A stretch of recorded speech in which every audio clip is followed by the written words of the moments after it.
شاید first time حج پر آ رہے ہوتے ہیں, اتنا اندازہ بھی نہیں ہوتا کہ یار حج میں کس طرح کے معاملات چلتے ہیں. جی تو آئی تھنک وہ جسٹ جو ظاہری طور پر جو کچھ سنتا ہے یا اپنے جتنا ان کے پاس اپنی ساری جمع پونجی ہوتی ہے پوری زندگی کی, اکثر آپ کے ساتھ جی حج پر پاکستان سے اگر ہم بات کریں تو وہ حجاج کرام آتے ہیں, یعنی کہ باقی نہیں آتے, باقی بھی بہت بڑی تعداد آتی ہے, لیکن اکثریت جو ہے اسی سوچ کے ساتھ یار اللہ کا گھر کا ایک دفعہ حج ہم کر لیں. جی میرے خیال سے جی بالکل. اچھا اس میں اب تھوڑی سی بات کو میں اس کو الیبوریٹ ایسے کر دوں, ریال ٹرمز میں ہمارا جو حج ہے, جو فیسلٹیز دیتی ہے سرکار, میں شاید یہ بالکل کلیم کر سکوں کہ دنیا میں لوئسٹ ہے. دنیا میں لوئسٹ ہے. چلیں ہمارے ناظرین سارے نکال لیں گے, آپ نکالیں. آپ میں نہیں, ہمارے ناظرین جو دیکھنے والے ہیں نا وہ سارے نہیں آپ ضرور نکالیں, لیکن انفارمیشن صحیح نکلنی چاہیے, ٹھیک ہے نا, کہ کسی بھی ملک کا ریال بیسڈ حج کتنے کا ہوتا ہے. میں پاکستانی روپی بیسڈ نہیں کرتا, ایگزیکٹلی ریال بیسڈ حج کتنا ہوتا ہے اور کیا کیا فیسلٹیز ملتی ہیں اس میں, ٹھیک ہے. کر لیں آپ, پڑوسی ملک کی بھی کر لیں, کچھ اور ملکوں کی بھی کر لیں. وہ تو کیا, میں آپ کو دعوت دوں گا کہ آپ یہ ہر ملک سے انٹرویو کر کے چھاپیں کہ جی ریال میں کسی ملک کا کتنا سبسڈی ملا کے کتنے کا حج پڑتا ہے, ٹھیک ہے. تو اسی حج کو اگر آپ دیکھ لیں, کچھ دن پہلے کی تھی, ریال میں آپ لوگوں کا کتنا 14,000 ریال میں پڑ رہا ہے تقریباً پاکستان کا. نہیں, ہمارا ہر حاجی کے لیے ویری کرتا ہے. نہیں, ایک ایوریج, ہاں میکسیمم میرا خیال ہے 12,000 کو اگر آپ 12 لاکھ کو آپ کنورٹ کریں جی 12 لاکھ تقریباً 16,000. جو ہمارے پڑوسی حاجی ہیں ان کا تقریباً ریال میں 12 سے 13,000 ریال میں پڑ رہا ہے, صرف ان کا کھانا نہیں ہے. نہیں, 12 سے 13,000 ریال. یہ میں نے خود پوچھا ہے کتنے پڑوسی حاجی سے, اتنا روپے ایکسچینج سے کر کے. نہیں, ان کے جو اس میں سبسڈی شامل ہے, یہ مجھے نہیں پتا. اس لیے میں کہہ رہا ہوں 3.5 لاکھ روپے کا انہوں نے کہا ہم نے پے کیے ہیں جو لانگ پیکج میں آئے ہوئے ہیں, ٹھیک ہے. تو وہ تقریباً 12-13,000 ریال. آپ پہلے یہ کنفرم کر لیں کہ اس میں سبسڈی کتنی ہے اور کھانے کی کاسٹ بھی لگا دیں, کھانا ٹھیک ہے نا. مثال کے طور پہ ہمارا جو کھانا ہے وہ 36 ریال پر ڈے حاجی کو پڑتا ہے, 3 ٹائم کا, ٹھیک ہے نا. ہاں 3 ٹائم کا. تو کسی حاجی کی مثلاً اگر 40 دن حاجی ٹھہرتا ہے, 45 لگا لیں میکسیمم. ہاں جی, میکسیمم 45 لگا لیں. 45 دن ویسے لگا رہے ہیں, لیکن ہم 36 لگاتے ہیں. نہیں, 36 ریال ٹو 45 انٹو 45, یہ 1,620 ریال, 1,600, مطلب آلموسٹ 2,000 ریال کا جو فرق آ رہا ہے. جی جی جی. نہیں, اس میں آپ کو ٹیکسی کے بھی پیسے لگتے ہیں, اس میں سبسڈی کا میں کہوں گا. آپ پچھلے 3-4 سال کمپیئر کریں تو حج کی کاسٹ ہماری وہی رہی ہے. اچھا, ٹھیک ہے, ایون اگر وہ کرنسی اوپر نیچے گئی. جی جی جی 4 سال میں, جب مثال کے طور پہ میں نے 2023 میں پہلا حج یہاں پہ کیا تھا, آرگنائز کرایا تھا, اس کی کاسٹ اور ابھی والے حج کی کاسٹ سرکار میں ایک ہے, لیکن فیسلٹیز بہت بڑھ چکی. وہ تو ظاہر بات ہے, ٹھیک ہے نا. ایئر کنڈیشنڈ حج ہو گیا آپ کا, مشاعر میں بس رد ہو گئی, سنگل ٹرپ ہو گئی. یہ بس رد جو ہے نا اکثر ہم ناظرین کو سمجھ نہیں آگی, تھوڑی تفصیل آپ سمجھا دیں. اس کی یہ ہوتی ہے کہ بیسیکلی جو منا ہے نا, وہ اس میں 2 قسم کے کیمپس آفر ہوتے ہیں. بائی ڈیفالٹ کچھ ایسے کیمپس ہوتے ہیں جن پہ آپ بس یعنی منا میں پہلے دن کے بعد اندر جو موومنٹ ہوگی وہ پیدل ہوگی. اور جو ٹرین والے ہیں کیمپس, وہ یہ ہوتے ہیں کہ آپ کی منا میں مشاعر میں 5 دن موومنٹ صرف ٹرین کے تھرو ہوگی, ٹھیک ہے. یعنی ہر چیز کے ہر آپشن کے ٹریڈ آفس ہوتے ہیں. مطلب منا کے ٹینٹ سے لے کر جمرات آنے تک جو ٹرین استعمال کریں گے. مثال کے طور پہ میں سمجھاؤں, اب ایک حاجی کو بس والا کیمپ لگا ہوا ہے, ٹھیک ہے. اب 2 طریقے ہیں اس کو مشاعر 8 ذی الحجہ کو موو کرنے کے لیے, کہ اگر ہم نے اس کو بلڈنگ سے اپنے ٹینٹ لے جانا ہے منا میں, تو اگر میں نے ردین لیا ہوا ہوگا تو 2 چکر میں وہ ان حاجیوں کو بس اٹھائے گی. ایک ہی بلڈنگ میں پہلے ایک کو لے جائے گی, وہی بس چھوڑ کے واپس آئے گی. واپسی پہ آپ کو پتہ ہے کنجسٹڈ ہوتا ہے, سیکنڈ ٹرپ ہمیشہ ڈیلے کرتا ہے کیونکہ پورے مکہ میں ٹریفک آ جاتی ہے. پھر ان کو لے جائے گی اور پھر ان کو چھوڑے گی. رد کا مطلب یہ ہے کہ ان سارے حاجیوں کے لیے بسیں آئیں گی, ایک ہی وقت میں سب کو لے جائے گی. تو پچھلے سال سے ہم نے ردین ختم کر دی تھی, کاسٹ نہیں بڑھائی, بسیں بڑھا دی ہیں, وہ رد کر دیا. اسی طرح جو ٹرین والا ہوتا ہے, بائی ڈیفالٹ اگر آپ کو ٹرین کا ٹرپ لگا ہے تو آپ کی بلڈنگ کو 3 ٹرپس میں اٹھایا جائے گا. ٹھیک ہے, بس سے لے کر ٹرین تک نہیں, یہاں سے بلڈنگ سے مشاعر میں اسی بلڈنگ پہ اگر مثال کے طور پہ 45 ایک بس میں آتے ہیں نا, 45 ضرب اپنا تقریباً 135 لوگ ہیں, سپوز کریں, آئیڈیلی کرتے ہیں. تو وہ ایک ہی بس ان کو 135 کو الاٹ ہوگی، بار بار پہلے 45 کو لے جائے گی چھوڑ کے آئے گی، پھر دوسرے 45 کو لے آئے گی چھوڑ کے آئے گی۔ اب اس پہ کچھ حاجی پریشان ہو جاتے ہیں، یہ ہمارے ساتھ زیادتی ہوئی ہے، دوسروں کو تو ایک ہی مرتبہ میں بس اٹھا کے لے گئی، ہمارے پاس 3 ٹرپ لگائے گئے ہیں، کیا کیوں ایسا کیوں ہوا؟ تو بھائی وہ جو دوسروں کو ایک ٹرپ میں لے آئے گی وہ بس والے کیمپ میں جا رہے ہیں، آپ کو جو 3 ٹرپ میں لے کے جا رہی ہے آپ کو ٹرین والے کیمپ میں جائے۔ ٹریڈ آف کیا ہے؟ ہونا یہ ہے کہ یہاں آپ کو تھوڑی تکلیف ہوئی، انتظار کرنا پڑا۔ اب جب مشاعر میں آپ چلے گئے تو کیمپ سے آپ عرفات ٹرین پہ جائیں گے، عرفات سے مزدلفہ ٹرین پہ جائیں گے، واپس مزدلفہ سے منا ٹرین پہ آئیں گے، اور تینوں دن جمرات ٹرین پہ کریں گے۔ جو بس والی کیمپ والا ہے اس کو پہلے دن یہ ارلی موومنٹ کی فیسلٹی ملی، اب تینوں دن وہ جمرات پیدل کرے گا، ٹھیک ہے نا؟ تو یہ فرق ہے کیمپ بس والی یعنی کیمپ والی اس کا۔ یہ میں اس لیے بھی واضح کرنا چاہتا ہوں کہ ہو سکتا ہے کہ اگلے سال جو حج سرکار بک کرے اس میں یہ آپشن ہی لے لے کہ جی آپ مشاعر میں ٹرین والا کیمپ چاہتے ہیں یا بس والا کیمپ چاہتے ہیں۔ آپ لوگ مطلب حاجی کو یہ سہولت جی پوچھیں گے، جی جس طرح بھی آپ نے کہا کہ بیڈ روم جو ہے وہ آپ کو آگے ہم ان چوائسز کو مزید واضح کریں گے۔ اب یعنی یہ اگر سمجھ ہوتی حاجی کو تو وہ اس کو پتہ ہوتا کہ اگر میرا بس کا کیمپ ہے تو اس کی کیا امپلیکیشن ہے، اگر میرا ٹرین کا کیمپ ہے تو اس کی کیا امپلیکیشن ہے ڈیورنگ بائی جرنی۔ جو میں نے پہلی وقت آپ سے بات کی تھی نا، جس دن وہ فارم بھر رہا ہے اس دن وہ اپنا سفر نامہ لکھ رہا ہے، سفر نامہ اس کی امپلیکیشنز لکھ رہا ہے کہ ہوگا کیسے میرا آج۔ لیکن اس میں حضرت اکثر یہ ہوتا ہے نا، جیسے ہم نے تھوڑی دیر پہلے بھی بات کی، اکثر حاجی پہلی دفعہ آ رہے تو ان کو پتہ ہی نہیں ہوتا نا کہ یار کیا سین ہے۔ یہاں رول آتا ہے ٹریننگ کا، یہاں رول آتا ہے ٹریننگ کا۔ جو فارم فل کرا رہا ہے اس کو چاہیے کہ تھوڑی اچھی طرح سے سمجھا۔ ماشاءاللہ آپ جیسے حضرات ہم نے دیکھا ہے کہ بہت ساری ویڈیو بنا رہے ہیں، الحمدللہ۔ جب آپ اتنے بڑے سفر پہ آ ہی رہے ہیں تھوڑا دیکھ تو کوئی مہینہ 1.5 مہینہ سے پہلے ایسی ویڈیو دیکھنا شروع کر دیں یوٹیوب پہ۔ ہمارے جو منسٹری کے ٹریننگ سیشنز ہیں وہ اٹینڈ کرنا شروع کر دیں۔ کسی زمانے میں انفارمیشن کلیکٹ کرنا، ایکسیس انفارمیشن جو ہے نا وہ پرابلم ہوتی تھی، ایکسیس ٹو۔ اس دور میں انفارمیشن پروسیس کرنا مشکل ہو گئی، تو یہ کہنا کہ جی آپ کو انفارمیشن نہیں ملی تھی اس کا کوئی ایکسکیوز نہیں ہے آج کل کے دور۔ آج کل کے دور میں آپ کو یوٹیوب پہ ہر انفارمیشن ملتی ہے اگر آپ سیکھنا چاہیں۔ یعنی رجسٹریشن بیسیکلی ہے انٹینٹ ٹو پرفارم حج، کہ جی میں اس سال حج کرنا چاہتا ہوں وداؤٹ پیمنٹ، رجسٹریشن کہ جی میں اس سال حج کرنا چاہتا ہوں، پرائیویٹ کے لیے بھی اپنا رجسٹر کرے یا سرکار کے لیے رجسٹر کرے۔ اس رجسٹریشن سے آپ کو ڈیمانڈ پلس مل جاتی ہے۔ اچھا جی کتنے اس سال پراببلی حاجی کریں گے، ناٹ نیسسرلی آل کریں۔ پھر دوسری مرتبہ وہ آپ ونڈو کھولیں گے کہ اب صرف وہی حاجی جنہوں نے رجسٹر کیا تھا انہی کو ہی آپشن ہے پے کرنے کا، یعنی اب سسٹم میں سے باہر کا حاجی داخل نہیں ہو سکتا۔ آپ کو رجسٹریشن اس لیے کہ آپ اپنا پاسبل اندازہ وہ سیکیور کر لیں سلاٹ، لیکن ہاں لیکن جو آپ یعنی حج بک کریں گے وہ رجسٹریشن کیو پہ بیسڈ نہیں ہے، وہ پہلے payment first paid first book پہ ہے۔ یعنی کہ آپ نے پہلے مثال کے طور پہ آپ نے 10 دن رجسٹریشن کھول لی یا 20 دن رجسٹریشن، 4 لاکھ لوگ نے رجسٹر کر لیا، اس میں آخری جو بندہ ہے اب آپ نے جب پیمنٹ بکنگ کے لیے کھولا اس نے پہلے پیمنٹ کر دی تو وہ پہلے اس کو سلاٹ مل گیا، کیونکہ جو حج بک ہونا ہے یعنی ایک تو ہم پول کٹھا کرتے ہیں، انٹینٹ کٹھا کرتے ہیں، اور اس کے بعد انہی کو ہی چانس دیتے ہیں اب آپ میں سے ہی سلیکٹ ہوگا، پہلے آئیے پہلے پائیے۔ یہاں پر ایک ٹیکنیکل سوال ہے کہ گورنمنٹ آف پاکستان نے جیسے اس سال جو ہے پرائیویٹ کوٹا کم کیا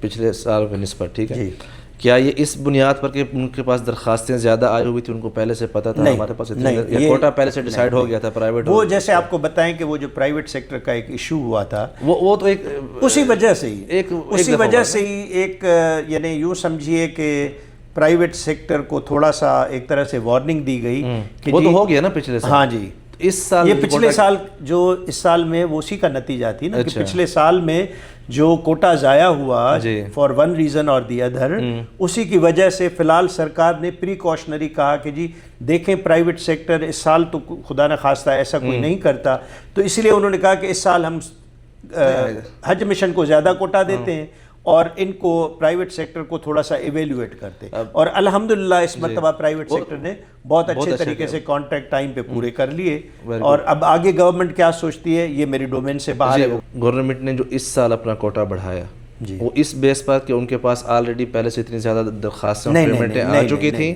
یا پیمنٹ آنے سے پہلے انہوں نے اپنا کوٹا ڈیسائیڈ کر لیا تھا؟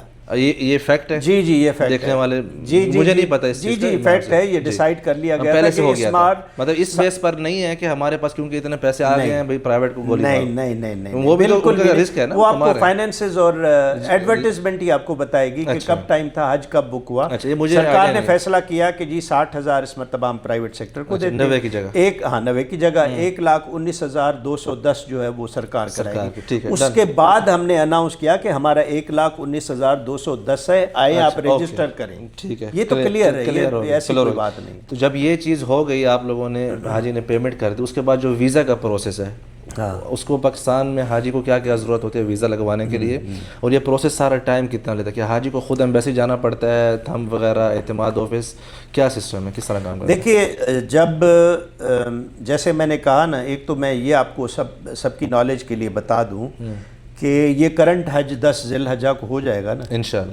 انشاءاللہ. 12 ذی الحجہ کو سعودی سرکار اپنا اگلا حج اناؤنس کر لاہ عمل دے دے گی، ٹائم لائنز دے دیتی ہے، ڈیڈ لائنز دے دیتی ہے. اب یہ نون ڈیٹ ہے کہ 12 حج کو یہ اناؤنس ہونا ہی ہوگا ہر حال میں. مجھے کیا اس بات کا انتظار کرنے کی ضرورت ہے کہ جب 12 ذی الحج کو اناؤنس ہوئی تو میں کچھ کروں؟ نہیں، آپ کو تو یعنی کچھ ایسی چیزیں تو ہونا چاہیے نا کہ جو نونز ہیں کہ بھئی یہ تو ہمیں کرنا ہی کرنا ہے. یہ بھی پتہ ہے کہ حج تو ہر سال ہوتا ہے. یہ تو نہیں ہے کہ اس سال شاید سعودی گورنمنٹ سوچے کہ یار ہمارا موڈ نہیں ہے، اگلے سال حج نہیں کراتے تو آپ چلیں چھوڑ دیں. ہمیں پتہ ہے کہ حج ہونا ہے ہر سال. تو حج کے 2 پارٹ ہیں. ایک طرح سے وہ پلاننگ جو ہمیں پتہ ہے کہ ہر سال ہونی ہے.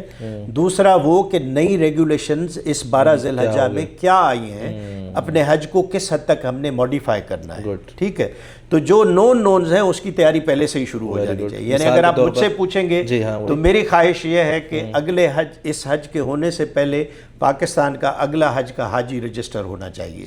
مطلب میری ہوگا نا آپ کے پاس جو 4 لاکھ جنہوں نے پچھلے سال کیا تھا، کیا جو نہیں آئے وہ دوبارہ کریں گے؟ وہ سرکار اس پہ ابھی یعنی یہ منسٹری سے ہی ایونچولی یہ چیز آنی ہے کہ وہ کس طرح سے اس کا فیصلہ لیتی ہیں. میری خواہش یا ریکمنڈیشن کم از کم یہی ہوگی کہ جو پچھلے سال میں کیو میں رہ گئے تھے پہلا چانس ان کو ملنا چاہیے، اور باقی جو نئے رجسٹر کریں گے بعد میں ان کو ملنا چاہیے. دیکھیں جیسے میں نے کہا نا، یہ انٹرنیشنل بیسٹ پریکٹس ہے. اس سے ایک تو یہ ہوگا کہ جی پیرا ٹروپرز جو ہیں بیچ میں جو چھلانگ مارتے ہیں وہ نکل جائیں گے. دوسرا ہر بندے کو ذرا ریگولیٹ ہو جائے گا کہ جی میں نے یہ جرنی پلان کرنی ہے تو آج ہی مجھے سیریس ہونا پڑے گا. ایسا نہیں کہ جی جب میرا موڈ بنے میں اٹھ کے چلا جاؤں حج پہ.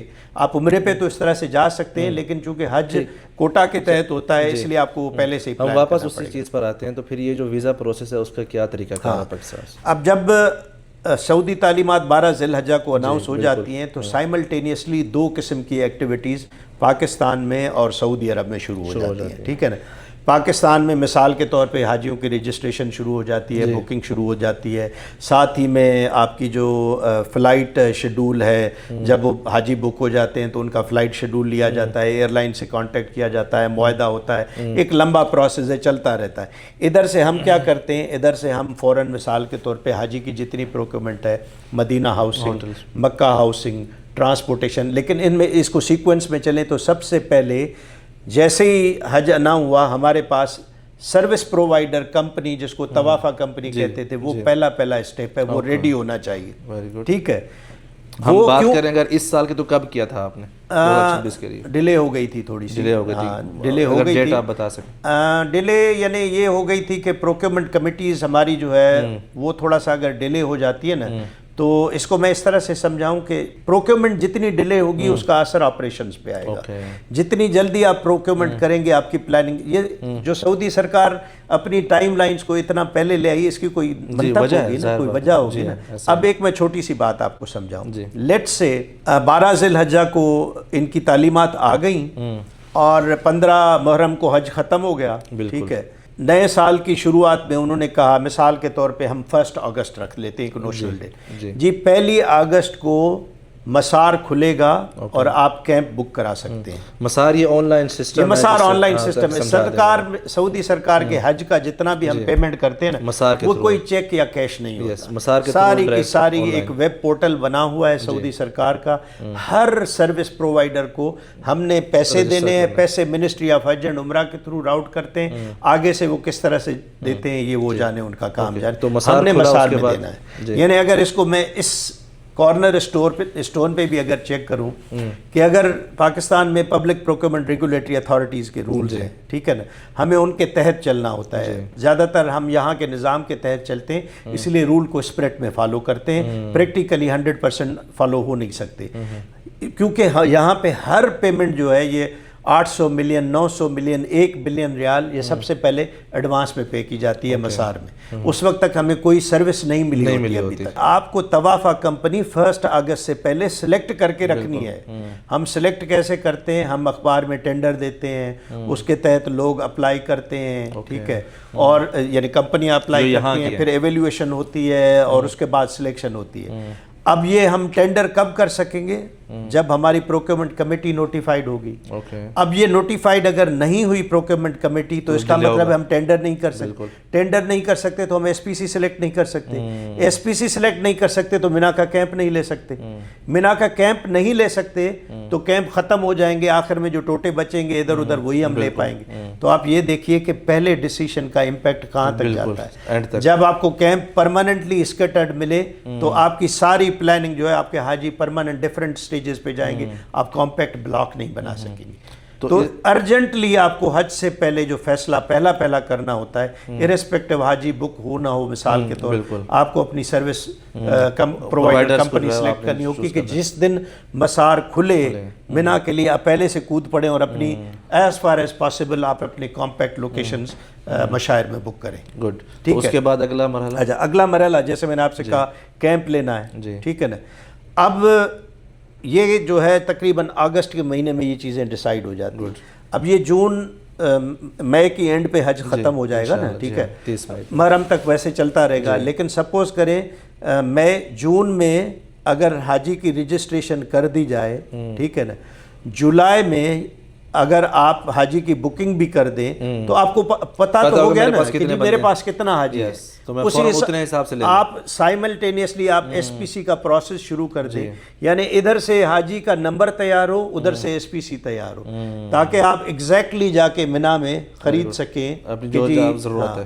اور آگے شاید سرکار لانگ ٹرم پلاننگ پہ بھی جائے, کیونکہ لانگ ٹرم پلاننگ یہاں پہ ضروری ہے. بالکل. کیسے, مثال کے طور پہ ہم کسی کمپنی کے ساتھ جاتے ہیں کہ جی ہم آپ کے ساتھ, اب یہ جو ہم ہر سال کر رہے ہیں ایک کمپنی سلیکٹ کرتے ہیں, تو جو مینا میں ہم کیمپ خریدتے ہیں اس سال بنتے ہیں, پھر اینڈ میں اکھڑ جاتے ہیں, اگلے سال پھر نئے بنیں گے جہاں جہاں آپ کو کیمپ ملے, ٹھیک ہے.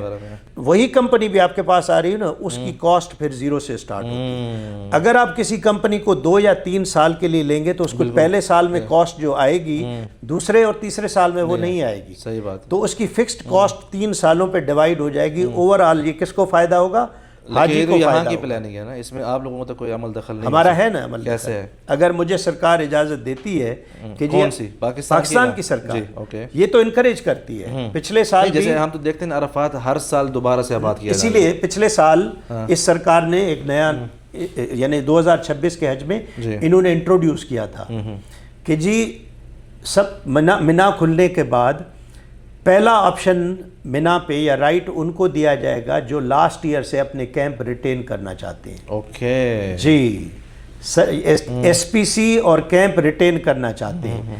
کچھ ملکوں نے کیا, انہوں نے کہا کہ ہماری ایس پی سی بھی یہی ہے, ہمارے کیمپ بھی وہی ہے. ان کی پرائس پچھلے سال سے کم ہو گئی کیونکہ اس میں پہلے ہی ایس پی سی کی انویسٹمنٹ ہو چکی تھی. انہوں نے کہا میں ساری چیزیں دوبارہ نہیں کھڑی کروں گا, اس کا ویریبل کمپوننٹ میں آپ کو چارج کروں گا, ٹھیک ہے, اور آپ کی کیمپ بھی دوبارہ پلان نہیں کرنے پڑے, ڈسلوکیشن نہیں ہوئی, ٹھیک ہے. تو یہ اگر آپ اس پہ جائیں گے تو سپوز کریں آپ کا ایکسچینج ریٹ تھوڑا سا ہوتا بھی ہے, ادھر ادھر ہوتا ہے, مین کاسٹ بچ رہی ہے, یا انفلیشن ہوتا ہے, تو یہ لانگ ٹرم پلاننگ اس شاک کو ایبزارب کر دیتی ہے.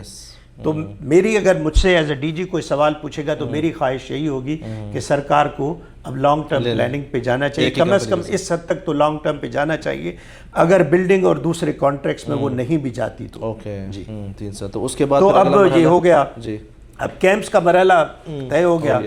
اب جو سب سے بڑی لیندی ایکسرسائز ہے نا حج میں وہ ہے مکہ میں بلڈنگز لینا۔ اوکے مدینہ اس لیے آسان ہے کہ مدینہ میں ساری ایک جگہ پہ موجود ہیں، ہفتے ہفتے کے لیے حاجی آتے ہیں، آپ اکوموڈ، اور ان کو زیادہ انسپیکٹ کرنے کی بھی ضرورت نہیں ہوتی کیونکہ وہ تصنیف والے رننگ ہوٹل ہیں، سال کے سارا سال عمرہ چلتا ہے، عزیزیہ سارا بند ہوتا ہے سارا سال ادھر، تو ان کو ہم بٹھا کے گروپس کے ساتھ کرتے ہیں، ان کی انوینٹری دیکھتے ہیں کون سے ہوٹل ہیں، پہلے فطرے میں کون سا ہوٹل دیں گے، دوسرے میں کون سا ہوٹل دیں گے، اس طرح بیٹھ کے ان کے ساتھ وہ فائنلائز کر دیتے ہیں۔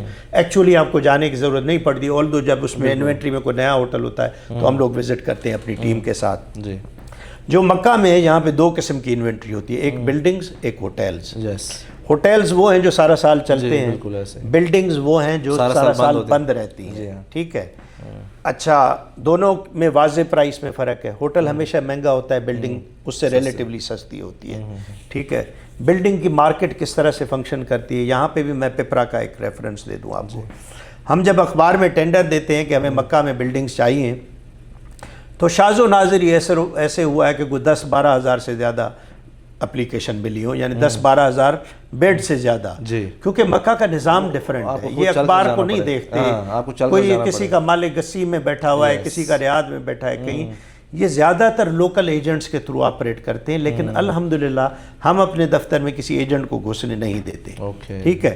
Over the period of time آپ کے پاس جو انوینٹری جمع ہوئی ہے یا ان کے جان پہچان والوں کے ساتھ، کیونکہ ہمارا اصول یہ ہے کہ ہم نیگوشیٹ صرف مالک سے یا مستاجر سے کریں گے، ایجنٹ سے نہیں کریں گے، ٹھیک ہے، تاکہ جو مالک ہے ہم ریٹ نیگوشیٹ اس سے کر سکیں، تاکہ بیچ میں جو ایجنسی کی 50-100 جو کاسٹ ہوتی ہے مارکیٹ میں وہ ایونچولی حاجی کی جیب سے نکلتی ہے، تاکہ وہ نہ نکلے۔ ایک مین وجہ یہ بھی ہے کہ ہم پچھلے 2-3 سالوں میں جو بلڈنگز ہیں ان کو بڑا اچھے ریٹس پہ لیتے رہے ہیں، کیونکہ نیگوسیشن میں ہماری ساری ٹیم خود ہوتی ہے۔ اپلیکیشن فارم ہوتا ہے حاجی کا یا جو ایڈورٹیزمنٹ ہوتی ہے اس میں بھی یہ لکھا ہوتا ہے کہ یہ سرکاری حج ہے، منیمم پیسوں والا حج ہے، آپ کی رہائشیں موسٹ پروبیبلی یا عزیزیہ یا بطہ قریش یا ہائی نسیم میں ہوں گے، ٹھیک ہے۔ کیونکہ یہ ایک میں آپ کو بات بتاؤں کہ کبھی کبھار وہ کہتے ہیں کہ آپ کو مشہوری اور اچھا کام گلے بھی پڑ جاتا ہے۔ 2025 کے حج اچھے اور اس کی مارکیٹ ہونے کی وجہ سے مجھے محسوس ہوا ہے کہ 2026 میں امیر لوگ زیادہ کود پڑے ہیں اس حج میں، ٹھیک ہے، جو ادروائز جو ہے وہ یعنی پرائیویٹ سیکٹر میں زیادہ پیسے دے کے کر سکتے تھے، تو وہ ایکسپیکٹیشن اب مینیج کرنا کہیں مشکل ہو رہی، کیونکہ وہ ایکسپیکٹیشن غلط ایسوسیٹ کی گئی تھی۔ ہمارا ڈے 1 سے یہ ہے کہ ہم جو سرکار والے لوگ حج کراتے ہیں یہ اس مڈل انکم یا لوور مڈل انکم کلاس کے لیے کراتے ہیں جو ادروائز پرائیویٹ سیکٹر میں یا ہائی اینڈ حج افورڈ نہیں کر سکتا، یعنی اس کے لیے یہی بڑی بات ہے کہ وہ ان پیسوں میں یہاں آ جاتا ہے۔ لیکن جب آپ اس میں کوئی بندہ کرولا کی پرائس میں مرسیڈیز خریدنے جائے گا مارکیٹ سے تو یہ بہت مشکل ہے۔ تو کچھ حضرات کے ساتھ ایسا ہوا ہے کہ وہ کرولا کا پیسہ دے کے آئے اور اب مرسیڈیز ڈھونڈ رہے ہیں یہاں پہ۔ مثلاً کوئی کہتا ہے کہ جی ہمیں تو بتایا تھا کہ 5 اسٹار ہوٹل ملیں گے، اب اس پہ ہمارا تو جواب ہوتا ہے کہ جی ہم نے تو نہیں کہا تھا کہ 5 اسٹار ہوٹل ملیں گے، پہلے سے ہی لکھا ہوا ہے فارم میں کہ ان علاقوں میں ہوتی ہے۔ اب یہاں پہ مکہ میں کوئی بھی 2 بلڈنگ ایک جیسی نہیں ہوتی، بالکل ایسا ہی، آپ مجھے 2 ایک بلڈنگ ایک جیسی دکھا دیں تو 19-20 کا فرق تو ہر بلڈنگ میں آئے گا۔ کسی کے کمرے کی سائز بڑی ہوگی کم ہوگی، کسی کا ڈائننگ ایریا زیادہ ہوگا، کسی میں کارپیٹ بچھا ہوگا، کسی میں دیوار پہ تصویر بھی لگی ہوگی، کسی میں صوفہ بھی ڈلا ہوا ہوگا۔ ہم نے بنیادی ضرورت دیکھنی ہے کہ حاجی کی بنیادی ضرورت کیا ہے، بیڈ ہونا چاہیے، وارڈروب ہونا چاہیے، واش روم ٹھیک ہونا چاہیے، فریج ہونا چاہیے، کھانا ملنا چاہیے۔ لیکن لوگ کمپیٹ کرتے ہیں کہ جی فلاں کو وہ ہوٹل ملا ہے مجھے نہیں ملا، بھائی مجھے اگر سارے ہی وہ ہوٹل ملتے تو میں سارے کیوں نہ لیتا۔ اچھا، پھر دوسری یہ بات بھی ہوتی ہے کہ آپ کو یہ بلڈنگ ساری لینے کے لیے 1,30,000 حاجیوں کی 20,000 حاجیوں کی بلڈنگ لینے کے لیے ٹائم کتنا ملتا ہے۔ یہاں پہ وہ ٹائم آ جاتا ہے کہ آپ جتنا پروکیورمنٹ کمیٹی جلدی نوٹیفائی کریں گے اس کے پاس ٹائم اس پروکیورمنٹ کے لیے زیادہ ہوگا۔ تو آخر میں ایسا ٹائم آ جاتا ہے جب آپ کے پاس یہ چوائس رہ جاتی ہے کہ میں نے کسی قسم کی بھی بلڈنگ اٹھانی ہے یا پاکستان کا کوٹا ضائع کرانا ہے. کیونکہ اگر میں ڈیڈ لائن تک بلڈنگ نہیں لوں گا تو گیا کوٹا. تو آپ کو پتہ ہے کہ انہوں نے لکھا ہوا ہے تعلیمات میں کہ آپ کا کوٹا وہی ہوگا جو ڈیڈ لائن پوری کرنے تک آپ مینیج کر سکتے ہیں. تو ہمارے لیے کہیں کہیں اس پریشر کی وجہ سے کوئی یعنی یہ تو میں نہیں کہوں گا کہ کوئی بیکار بلڈنگ ہوتی ہے. یہ ساری building Saudi government ministry of tourism, دفاع مدنی, منسٹری آف حج, ان سے سب سے اپروو کی ہوئی ہوتی ہے. 19-20 کا فرق ہوتا ہے. اب یہ بھی میں آپ کو بتا دوں کہ بلڈنگ کی سائیکی کیا ہے. ایک بلڈنگ آپ کو ملے گی 3 سال سے ریکمینڈڈ آ رہی ہے اور بہترین آ رہی ہے. اس سال ہو سکتا ہے اچانک اسی شکایتیں آنا شروع ہو گئی. آپ ڈیٹا انالیسس کریں گے, آپ دیکھیں گے کہ پہلے 3 سال بلڈنگ میں لوگ کہاں سے آ کے رہے تھے. پاکستان سے اربنائٹ رہے تھے, رورلائٹ رہے تھے. حج کے سفر میں ہر لمحہ کنیکٹڈ رہیں. وادی ای سم لایا ہے سعودی data E some per 15% of. اب بنا کسی ٹینشن کے انٹرنیٹ استعمال کریں اور فیملی سے رابطہ رکھیں. اپنی ای سم ابھی حاصل کریں www.wadiesym.com. یہ بھی ڈیٹا آپ لوگ جمع کرتے ہیں؟ جی. اس سے آپ کو فیڈ بیک ملتی ہے کہ اس بلڈنگ سے شکایت کیوں آتی ہے. آپ کو پتہ جنا جی اس میں تو ایلیٹ آ گئی ہے, اس میں تو بہت پوش علاقے کے لوگ آ گئے ہیں, ان کی ایکسپیکٹیشن ڈیفرنٹ ہوتی ہے. یہی بلڈنگ آپ کسی مثلا رورل ایریا والے بندے کو یا جس نے لائف اسٹائل ایسا نہ دیکھا ہو تو وہ کہے گا جی آپ نے تو مجھے جنت میں رکھا ہوا ہے, بیڈ بھی موجود ہے, اے سی بھی چل رہا ہے, فریج بھی موجود ہے, 3 وقت کا کھانا مل رہا ہے, دروازے سے جو ہے نا وہ گاڑی اٹھا کے حرم لے جاتی ہے, واپس لے آتی ہے. انفیکٹ کچھ لوگ ہمیں کہتے ہیں کہ ہم نے تو زندگی میں اس طرح کا ٹھاٹ باٹ نہیں دیکھا. اب یہ ڈیپینڈ کرتا ہے اپنی زندگی کس طرح کی گزاری ہے. تو میں نے کہا نا وہ ایکسپیکٹیشن مینیج کرنا بہت ضروری ہے. آپ سارا ڈیٹا انالائز کرتے ہیں کہ بھئی کس قسم کے لوگ آ رہے ہیں, کس بیک گراؤنڈ سے, اور ان کی کس قسم کی شکایت. اب مثال کے طور پہ کسی ایک بلڈنگ سے ہمیں شکایت ملی کہ جی یہاں کا کھانا اچھا نہیں ہے. ہو سکتا ہے 19-20 کا فرق. ہمارے پاس 10-12 کچن ہوتے ہیں سب کو کیٹر کرنے کے لیے, ذائقوں میں بھی فرق ہوتا ہے. پھر آپ یہ بھی دیکھیں کہ جی کراچی سے پشاور تک جائیں گے تو آپ کے پاس ٹیسٹ برڈ کتنے ہیں. بالکل مرچوں سے معاملہ شروع ہوتا ہے, نمک پہ ختم ہوتا ہے. ٹھیک ہے نا. اب ایک ہی بلڈنگ میں کوئٹہ کے لوگ ہیں, پشاور کے ہیں, کراچی کے بھی ہیں, کیا سیٹسفائی ہو پائیں گے؟ مشکل ہے. تو کیا آپ اس چیز کو مینیج نہیں کر سکتے کہ ایک ہونا چاہیے. اچھا یہ بھی میں آپ کو بتاؤں کہ جو یہ بلڈنگز ہم لیتے ہیں نا اس کے بعد یہ ہم پاکستان منسٹری کو دیتے ہیں. اوکے, کیپیسٹی اس بلڈنگ میں کتنے بیڈز ہیں, کتنے رومز ہیں وغیرہ, بلڈنگ ایلوکیشن منسٹری سے ہوتی ہے. اچھا, اس بندے کو کون سی بلڈنگ لگانی ہے نہیں, یہ ہمارے پہ نہیں ہے. نہیں, میں حاجی ہوں. ہاں, حاجی نے صرف پریفرنس دی ہوتی ہے کہ 2 بیڈ کمرہ چاہیے, 3 بیڈ چاہیے, 4 بیڈ چاہیے. ایریا کا اس کا نہیں ہوتا کیونکہ ایریا ہم مینیج کر نہیں سکتے. ایریا کا آپشن دیں گے تو پھر یہ حج اور طرف نکل جائے گا. ہم حاجی کو کہہ رہے ہیں کہ آپ کو اس پرائس میں یہ بنیادی سہولتیں ہیں, کوئی 4 کلومیٹر کے فاصلے پہ ہو سکتی ہے, کوئی 5 کلومیٹر پہ, کوئی 6 کلومیٹر پہ, لیکن یہ جو ساری انوینٹری ہے یہ منسٹری میں جاتی ہے. منسٹری کے پاس ساری لسٹ ہوتی ہے کہ 2 بیڈ کس کو چاہیے, 3 بیڈ کس کو چاہیے, اس کے بنیاد پہ یہ بلڈنگ لگائی جاتی ہے. تو مزید بہتر پلاننگ اس طرح سے کی جا سکتی ہے کہ لوگوں کو جغرافیکل, ایجوکیشنل یا کلچرل پروفائل کی بنیاد پہ اس طرح سے الاٹ کی جائیں بلڈنگ اور ایریا, تاکہ جو سیم یعنی کلچرل بیک گراؤنڈ کے لوگ ہوں یا سیم اربن یا رورل آؤٹ لک کے لوگ ہوں وہ اکٹھے رہیں, تاکہ ان کے ذائقے کا, ان کے یعنی چلنے پھرنے کا وہ چیز مینٹین کی جا سکے. میرے سامنے ایک مثال ہے, یہ ریل میرے جاننے والے مدینہ میں اکٹھے تھے, ٹھیک ہے, ان کے جو ہوٹل تھا, اور وہ فارم بھی انہوں نے اکٹھے فل کیا. ایک بیسیکلی خادم اور ایک اس کا استاد ہے, ٹھیک ہے. اب یہاں مکہ میں ایک کو حج نصیب میں ڈال دیا, ایک کو عزیزیہ میں ڈال دیا. تو یہ ایسا کیوں؟ اچھا, پہلے تو اس کا میں جواب اس طرح سے نہیں دے سکتا, اس کے لیے ان کا فارم دیکھنا پڑے گا. مثال کے طور پہ آپ اور میں اکٹھے سفر کرنا چاہتے ہیں پاکستان سے, ہم میں سے کوئی ایک گروپ لیڈر بن جائے گا. آپ گروپ لیڈر ہیں یا میں گروپ لیڈر ہوں, دونوں کا اپلیکیشن فارم بھی ہے, اس گروپ لیڈر سے اٹیچ ہو جائے گا. اس کا مطلب یہ ہے کہ ان کو اکٹھا رکھنا ہے. ٹھیک ہے, یعنی بائی ڈیفالٹ اس کا مطلب یہ ہے. اگر ایسا ہو اس کے بعد بھی پاسبل ہے کہ حاجی لیفٹ رائٹ ہو جائے. آتا ہوں میں. اب مثال کے طور پہ آپ دونوں بندے ہیں, آپ کو شاید ایک کمرے میں رکھا جائے اکٹھا, ٹھیک ہے.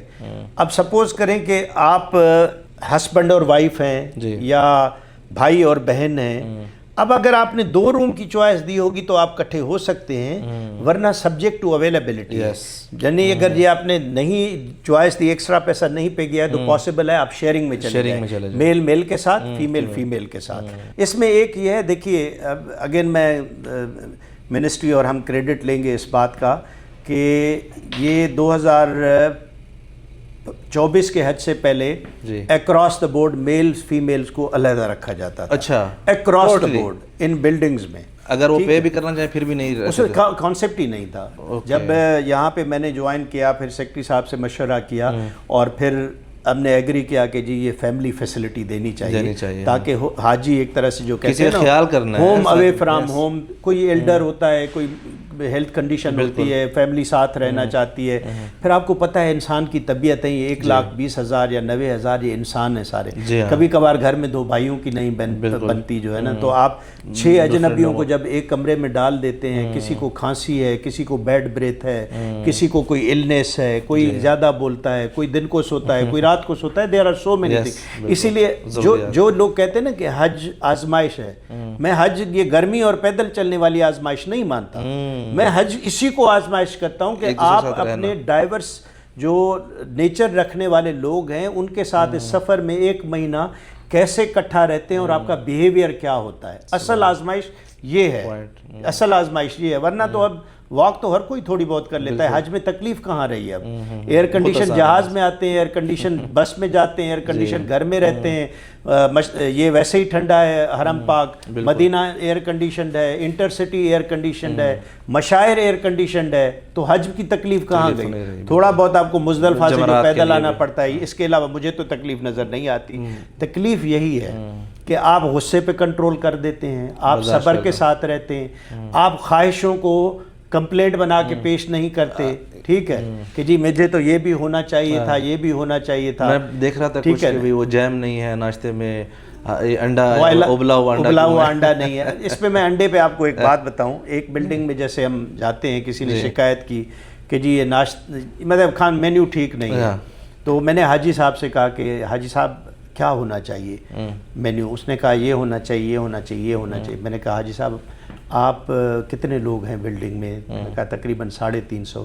میں نے کہا یہ رہا کاغذ، آپ ایک مینیو لکھیں اور 350 دستخط کرا دیں، میں وہی مینیو لگاؤں گا آپ کے بلڈنگ میں، یہ میرا وعدہ ہے، لیکن شرط یہی ہے کہ دوسرے بھی آپ سے ایگری کر رہے ہوں، ٹھیک ہے؟ میں آپ کو 5 دن دیتا ہوں۔ 5 دن بعد میں اس حاجی صاحب کے پاس گیا کہ حاجی صاحب کتنے دستخط ہوئے؟ اس نے کہا 15 بھی نہیں ہوئے ابھی، ٹھیک ہے؟ تو میں کہا حاجی صاحب یہ 350 کبھی بھی دستخط نہیں کریں، آپ 350 کو سے ایک مینیو نہیں ٹھیک کروا پا رہے، میرے اوپر 90,000 یا 1,20,000 لوگوں کے مینیو کی ذمہ داری ہے۔ کبھی ہو سکتا ہے کہ سارے لوگ اس مینیو سے راضی ہوں؟ سوال کیا ہے؟ فنڈامنٹل ہے، کھانا ہائیجینک ہے، کھانا وقت پہ ملتا ہے، کھانے کی کوالٹی ٹھیک ہے، ٹھیک ہے، کھانے کی جو ہے نا کوانٹٹی ٹھیک ہے، یہ ہے بنیادی ضرورت۔ اگر آپ خواہش کریں گے کہ مجھے جیم بھی ہونا چاہیے تھا، ٹوسٹ بھی ہونا چاہیے تھا، پھر دوسرا میرا سوال ہوتا ہے کہ حاجی صاحب ہم آپ سے 36 ریال لیتے ہیں، ایک دن مہربانی کیجئے یہی مینیو اٹھائیں، باہر جائیں کسی ریسٹورانٹ سے کھا لیں، یہی مینیو وقت کے دن کے 3 مرتبہ، آپ دیکھیں کتنا بل آتا ہے۔ میرا خیال ہے 36 ریال میں سے تو اگر آپ پانی کو ہی کنسیڈر کریں تو دن میں 12 ریال کا پانی پی جاتے ہیں آپ، مطلب آپ بوٹل کی اگر کاسٹ جا کے دیکھیں تو آپ کہیں سے بھی جا کے یہ مینیو کھا کے دیکھیں 36 ریال میں آتا ہے یا نہیں آتا ہے۔ دوسرا آپشن یہ ہے کہ اگر میں آپ سے کہوں کہ حاجی صاحب میں آپ کو 36 ریال واپس کرتا ہوں، آپ باہر سے کھایا کریں گے تو آپ کبھی بھی نہیں مانیں۔ آپ پھر پڑوسی ملک سے کے لوگوں سے جا کے پوچھیں، ان کا آدھا دن عبادت کا کھانے میں ضائع ہو جاتا ہے، لمبی لمبی لائنوں میں خرچہ اس سے کہیں زیادہ ہوتا ہے۔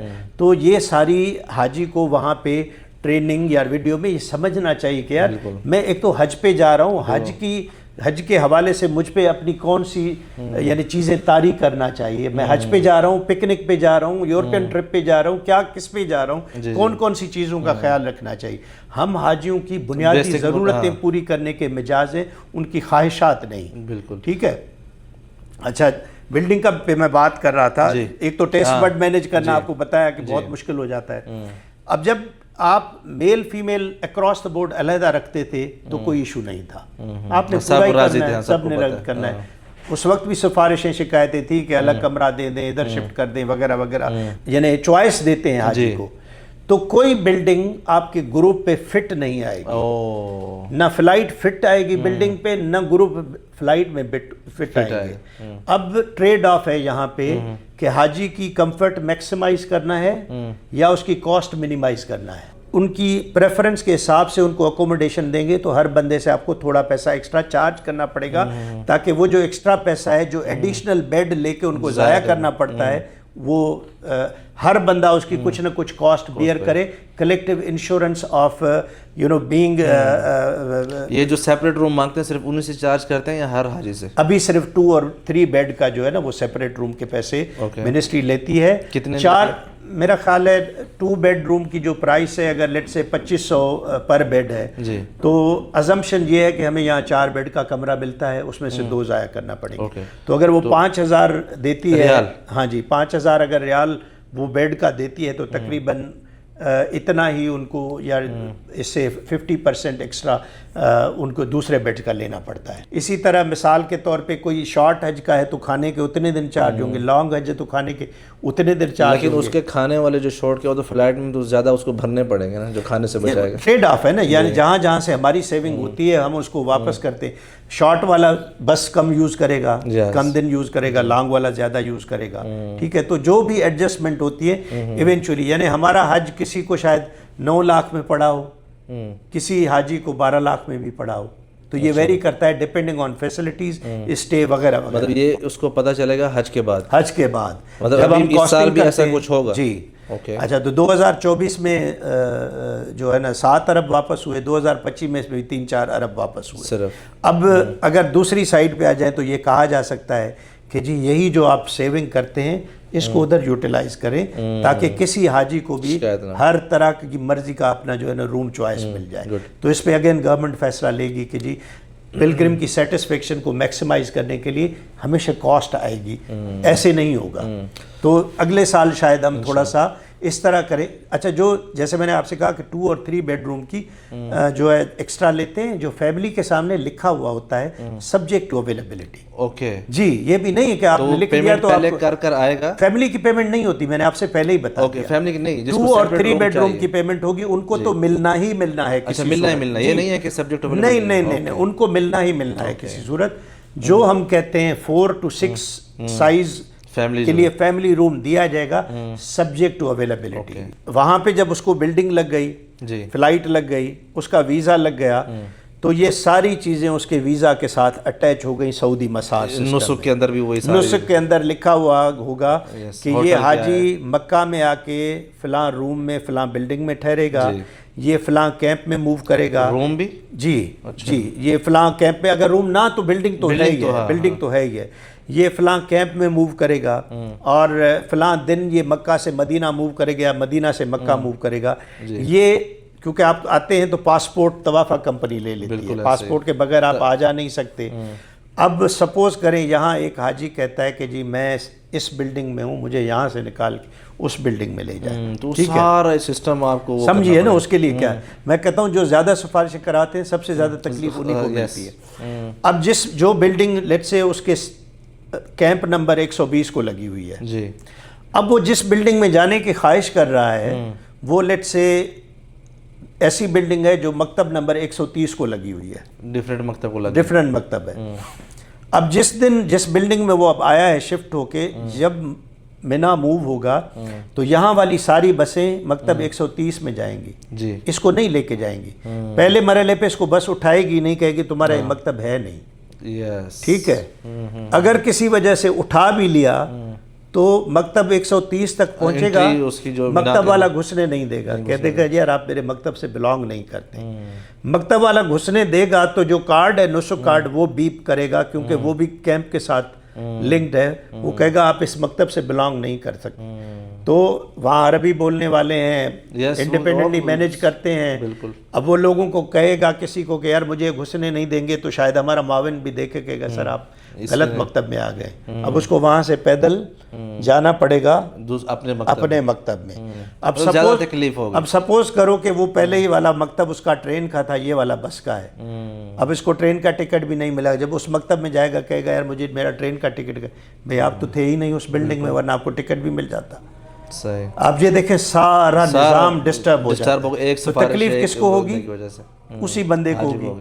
یا تو بلڈنگ سے اٹھایا نہیں جائے گا, اٹھایا گیا تو گھسنے نہیں دیا جائے گا, ورچوئل حج کرے گا ٹی وی کے اوپر. ایگزیکٹلی, کیونکہ یہ نسخ کارڈ جو آپ کا ہے یہ آپ کی اوریجنل جس دن ویزا کے ساتھ جو چیزیں آپ کی جڑی ہوئی ہیں. تو میری سفارش کرنے والے یا دوسرے حضرات سے گزارش یہ ہے کہ اگر سفارش کرائیں بھی تو اس وقت کرائیں. ہاں جب وہ ہو رہا, جب آپ کا چلتی ہے سفارش. میرا خیال ہے سفارش اس حد تک تو ہوگی کسی کو کہ جی مجھے فلاں فلائٹ میں دے دے, میرے بیٹے کے ایگزام ہے, میرا بھائی امریکہ سے آ رہا ہے. اصولاً تو نہیں ہونا چاہیے نا, لیکن یہ بھی آگے چل کے ختم ہو جائے گا کیونکہ منسٹری اب اس پہ غور کر رہی کہ یہ سارا نظام ہی کیو بیسڈ اور کمپیوٹرائز بیس ہو جائے, جہاں حاجی جو ہے نا وہ پہلے آئیے پہلے پائیے کی بنیاد پہ اپنا جو ہے نا سلیکٹ کرے فلائٹ, ٹھیک ہے, اور بلڈنگ کمپیوٹر آٹومیٹیکلی ایلوکیٹ کرے جو جس کو جہاں لوگوں کو, اس میں آپ کا اور میرا عمل دخل نہ ہو. ہیومن ڈسکریشن ٹوٹلی ختم ہونی چاہیے. اس سال جیسے آپ نے مکہ کی کچھ ہوٹلز میں حاجیوں کو ٹھہرایا ہے, جی کلوک ٹاور نظر آتا ہے, نزدیک نہیں کلوک ٹاور کہیں سے بھی نظر آتا ہے, لیکن وہ کلیئر ایک اجیاد روڈ کے اوپر میں موسٹ پرابیبلی ایلوکیشن منسٹری نے کیا ہے, لیکن موسٹ پرابیبلی سفارش ہے اس میں نہیں. بالکل آپ حاجی سے مل کے دیکھ لیں نا. حاجی تو نہیں بولے گا نا میں سفارش کر کے آیا ہوں, مکس دیکھ لیں گے نا, مکس دیکھ لیں گے نا. پوری فلائٹ کو تو سفارش نہیں کروائیں گے نا. 350 لوگوں کو سفارش پہ فلائٹ میں رکھیں گے اور وہ بلڈنگ لگائیں, ہو نہیں سکتا. نہیں, میرا آپ سے یہ سوال ہے, الگوریدم چلتا ہے. میں آپ کو بتاتا ہوں, P I T B, N I T B اور منسٹری الگوریدم چلاتی ہے. آئیڈیلی اس کے کچھ پیرامیٹرز ہوتے ہیں کہ بلڈنگ میں اتنے 2 بیڈ ہیں, 3 ہیں, اتنے 4 بیڈ میں یہ فلائٹس ہیں, ان دنوں میں موسٹ لائکلی کون سی فلائٹ کو اس بلڈنگ میں بھیجنا چاہیے, یہ پرائمری گائیڈنس ہوتی ہے. اس کے بعد تھوڑے سے ٹویک کرنا, یہ کہ اس کو ادھر, اس کو ادھر, اس کو ادھر. لیکن میں نے آپ سے کہا جتنا اس کو ہیومن ڈسکریشن سے نکالیں گے اور آٹومیٹ کریں گے اتنی کاسٹ بھی ہوگی. کاسٹ کون سی ہوگی؟ ایکسٹرا بیڈ لینے پڑیں گے تاکہ کمپیوٹر الگوریدم کو یہ گنجائش ہو کہ وہ ان کو آئیڈیلی تو فٹ کر سکتے کرے گے, اور بلڈنگ کی بیڈ کی تعداد زیادہ ہوگی. اگر میں آپ سے یہ کہوں کہ انلمیٹڈ بیڈ کی تعداد ہے, ہر کسی کو اپنی چوائس مل جائے گی. اس کا اسی طرح سے ہی آپ تھوڑی سی کیپیسٹی بڑھا دیں, 2-3% اوور آل حجاج کے تعداد سے بیڈ زیادہ لیں, تو یہ والے سارے مسائل ایڈریس ہو. وہ پھر کیا آپ پیسے سب پر ڈیوائیڈ کریں گے جو 2-3%؟ سب پہ, ایون جو شیئرنگ میں رہ رہے ہیں؟ نہیں, شیئرنگ والے پہ نہیں. یہ صرف اور صرف وہ ہیں جو کٹھے رہنا چاہتے ہیں, کیونکہ ہر کمفرٹ کی کچھ نہ کچھ مارجنل پرائس. 2 بیڈ والا سب سے زیادہ پیسہ دے گا, 3 بیڈ والا کم دے گا, 5 بیڈ والا 4 بیڈ والا کم, 5 والا اس سے کم, 6 والا اس سے کم, بہت مارجنل. میں اس سے ایک اور سوال پر آتا ہوں. ابھی آپ نے تھوڑی دیر پہلے ذکر کیا کہ جیسے ایک ہی روم کے اندر کچھ مریض ہوتے ہیں, کچھ کھانسنے والے ہوتے ہیں, یہ جو میڈیکل کنڈیشن ہوتی ہے حجاج کرام کی, کیا سعودی گورنمنٹ کی طرف سے ایسی کوئی گائیڈ لائن یا ریڈ لائن ہے کہ ان بیماریوں والے حاجی جو ہے نہیں آنے چاہیے, کیونکہ میڈیکل ٹیسٹ وغیرہ پاکستان میں ہوتے ہیں, یا جو حج پر آنا چاہے اپنی خوشی سے آ سکتے ہیں؟ جی, ان کی بہت سخت گائیڈ لائنز ہیں, ان کی بہت سخت گائیڈ لائنز ہیں. اس مرتبہ آپ کو پتہ ہے کیا ہوا ہے؟ کیا ہوا؟ ہر حاجی کا میڈیکل سرٹیفکیٹ میں نے بھی سائن کیا ہے پرسنلی یا آٹومیٹک؟ یعنی وہ تو مجھ سے یہی کہہ رہے ہیں نا, سسٹم تو مجھ سے یہی کہہ رہا ہے جس میں کہہ رہا ہوں کہ میں ویریفائی کرتا ہوں کہ اس کی ہیلتھ کنڈیشن ٹھیک ہے. آپ ادھر بیٹھے تھے تو میں اپنے میڈیکل جو وہاں سے کر کے بھیجتے ہیں ان کی بنیاد پہ کہہ رہا ہوں. ان کا مقصد یہ ہے کہ یہ اتنا سیریس معاملہ ہے کہ کل ہم حج مشن ہیڈ کو بھی اس کے لیے رسپانسبل ٹھہرا سکتے ہیں اگر غلط بندہ یعنی بیمار بندہ آ گیا. اس کی کوئی 7-8 میڈیکل کنڈیشنز ہیں جس کا انہوں نے کہا تھا کہ جی یہ نہ ہے, اس میں شاید ٹی بی ہوگا, کوئی ہارٹ فیلیور ہوگا, لیور ہوگا. اچھا, اس میں یہ ہے کہ اب انہوں نے کہا ہے کہ جی پاکستان سے ہر بندے کا جو میڈیکل سرٹیفکیٹ ایشو ہو وہ جینیونلی ہو, ٹھیک ہے. ابھی پہلے ہی دنوں میں مثال کے طور پہ ہمیں ایک لیور فیلیور کا کیس, ڈائلسس کا کیس یا اس طرح کا مل گیا, ٹھیک ہے, جس کے لیے ادھر پہنچنے کے بعد جی جس کو ہم واپس بھیجنا چاہیں گے کیونکہ وہ بہت مشکل ہے یہاں ان پہ رہنا. ہوتا یہ ہے کہ جی جب آپ وہاں سے میڈیکل اسکریننگ کا نظام ٹھیک نہیں کرتے تو ڈپلومیٹک امبیرسمنٹ بن جاتی ہے, ٹھیک ہے نا. کیونکہ آپ کو پتہ ہی ہے حج ایک ریلیجس وہ ہے, اور یہ فائنینشیل اور فزیکل دونوں استطاعت ہوں تب تک نہ آئے. کسی ڈاکٹر نے میڈیکل اسکریننگ کی ہی نہیں ہے اور اس کو سرٹیفکیٹ دے دیا تو یہ کرائم ہے. گناہ بھی ہے, کرائم بھی ہے کہ آپ سرٹیفائی کر رہے ہیں کہ یہ میڈیکلی فٹ ہے, اور آپ بھی چوری کر رہے ہیں کیونکہ آپ کو اسلام بھی اجازت نہیں دیتا کہ آپ اس کنڈیشن میں جائیں اور دوسروں کا حج خراب کریں. یہ جو وہاں پر میڈیکل جو چیک اپ ہوتا ہے وہ کیا گورنمنٹ کے اداروں میں ہوتا ہے یا پرائیویٹ؟ جی گورنمنٹ کے اداروں. گورنمنٹ کے اداروں لازم ہے وہاں سے ہو. جی وہ ہماری گائیڈ لائن ہوتا ہے کہ آپ گورنمنٹ سے سرٹیفائڈ ہاسپٹل THQ DHQ وغیرہ ان سے کروا لیں. تو یہ تو آپ لوگ ٹریس کرنا بڑا ایزی ہے کس ڈاکٹر نے سائن کیے. جی ہے تو صحیح. تو کیا ایسا ہم توقع کر سکتے ہیں کہ تاکہ مزید حاجی کو بھی تکلیف نہ ہو؟ میں تو توقع کروں گا کہ ہماری منسٹری ایسے لوگوں کو جو ہے وہ جو ہے ٹریس کر کے ان کے لیے کوئی سخت قانونی کارروائی کرے گی تاکہ ایک ایگزامپل سیٹ ہو اور آگے جو ہے وہ میڈیکل اسکریننگ بالکل ٹھیک ہو سکے تاکہ صحت مند حاجی یہاں پہ آ سکے. میڈیکل کے حوالے سے آپ لوگوں کی تیاری کی جو ہے تفصیلات کیا ہیں تھوڑی سی کر اس سے آپ ہمیں آگاہ کریں. عملے کی تعداد ہو گئی، ڈاکٹرز کی تعداد، مکہ مدینہ میں جو ادویات کی کمی یا اس کی زیادتی جو ہے وہ پچھلے سال کا جو اسٹاک تھا اس کا کیا ہوا، یہ کس طرح ساری چیزیں مینیج کرتا ہے حج مشن پاکستان؟ اچھا جی، پہلے تو سعودی نظام کے تحت آپ کی کنٹری کوٹا کے 1% ایکویولنٹ آپ نے ویلفیئر اسٹاف لانا ہوتا ہے پاکستان. مطلب اگر پاکستان کا 1,80,000 جو ٹوٹل ہے، ہاں جیسے 1,179,210 ہے تو آپ کو 1,792 آپ ویلفیئر اسٹاف لا سکتے ہیں. ٹھیک ہے. اس میں جو میڈکس اور پیرامیڈکس ہیں وہ فکسڈ ہیں. 450 کے قریب ہیں ڈاکٹر اور پیرامیڈکس مکہ مدینہ دونوں. مطلب فی الحال تو آپ یہ دیکھ لیں کہ حاجی پہ کتنے لانے ہیں. ٹھیک ہے. اور باقی جو ہے آپ کا ویلفیئر اسٹاف ہے. پھر چونکہ آپ کا کوٹا سرکاری کوٹا ہے 1,19,000 جی، تو 1,792 میں آپ کا ٹوٹل ویلفیئر اسٹاف کا کوٹا کتنا بنتا ہے اور پرائیویٹ سیکٹر کا کتنا بنتا ہے. اوکے. اچھا وہ علیحدہ ہوتا ہے کیونکہ یہ کنٹری کوٹا ہے نا. میڈیکل مشن دونوں کا سرکاری لاتی ہے کیونکہ آپ نے ارسپیکٹو آف دا فیکٹ کہ آپ کے پاس پرائیویٹ سیکٹر کا حاجی آ رہا ہے یا سرکاری، آپ نے مطلب پرائیویٹ حاجی بھی پاکستان حج مشن کے ہاسپٹل میں آ کے علاج جی علاج آپ نے کرنا ہے. اب وہ پاکستانی حاجی ہے فور اس پرپس کے حساب سے. کوئی آتا ہے نہیں آتا وہ ایک علیحدہ بات ہے. کسی کا بہت دور ہے کوئی رہائش تو وہ آتا ہے یا نہیں آتا وہ ایک علیحدہ بات ہے. اب یہاں پہ آ کے ایک ہمارا مین ہاسپٹل ہوتا ہے جس کو اب ہم جی وہ ہم نے کور کیا آپ نے کیا. جی ایگزیکٹلی بالکل میں بھی آپ کے ساتھ ہی تھا. باقی جو 35 کلینک ہیں تو وہ ہم نے سیکٹر کی بنیادوں پہ ہر 5,000 پہ ایک کلینک بنایا ہوا ہے ایریا کے حساب سے. ہماری بلڈنگ 12 سیکٹرز میں ڈیوائیڈڈ ہیں تو ہر ڈسپینسری پہ 2 سے 3 بلڈنگ ہوں گی مثال کے طور پہ. ٹھیک ہے. تاکہ چھوٹی چھوٹی چیزوں کے لیے وہاں پہ بھی ڈاکٹرز موجود ہوتے ہیں یا پیرامیڈکس چھوٹی چھوٹی دوائیوں کے لیے اوور دا کاؤنٹر ڈرگس کے لیے ادھر چلا جائے. مزید ایگزامینیشن کرانی ہے، ایکس رے کرانا ہے، لیب کرانا ہے کچھ اور تو وہ پھر یا گائنیکالوجیکل ایشوز ہوتے ہیں ان کی وجہ سے ادھر آ جاتی ہیں خواتین مین ہاسپٹل میں. تو ایک الیبوریٹ میکینزم ہے. اگر آپ کے ایمرجنسی ہوتی ہے یا ایسا کیس ہوتا ہے جس کو ہاسپٹل میں ایڈمٹ کرنا ہے تو وہ ساری سرکاری سعودی جرمن بھی، لیکن بہت امیڈیٹ کیس ہے تو جو نیئرسٹ سرکاری ہاسپٹل ہے آپ جا سکتے ہیں. ان کو منع نہیں ہے، یعنی کو کہا گیا کہ کیس ہے تو آپ نے نہیں منع کرنا. پیمنٹ وغیرہ کس طرح کا؟ وہ سرکار کا نظام ہے. دوسری بات آپ نے دوائیوں کی پوچھی. الحمدللہ مجھے تو یاد نہیں پڑتا کہ کبھی شارٹ پڑی ہیں. اچھی کوانٹٹی لائی جاتی ہے پاکستان سے. تقریباً ساری ہی جو ڈے ٹو ڈے بیسس پہ ڈیزیزز ہوتی ہیں یا میڈیکل کنڈیشنز ہوتی ہیں وہ کور ہو جاتی ہیں.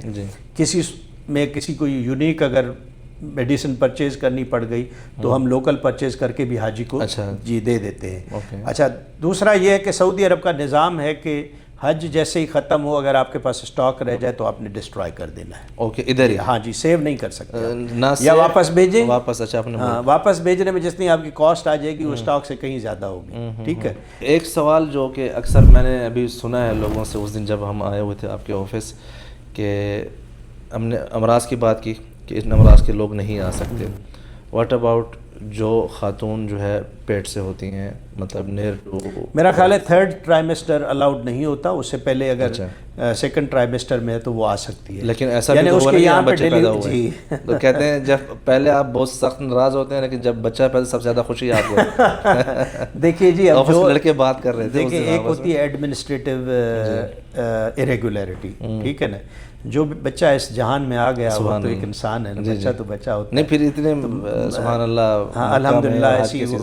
تو دیکھیں وہ ایک ہے. اور ایسی بات نہیں ہے, یہاں روزانہ بچے پیدا ہوتے ہیں مکہ مدینہ میں, ایک طرح سے سارے ہی مبارک ہیں اس زاویے سے دیکھا جائے تو.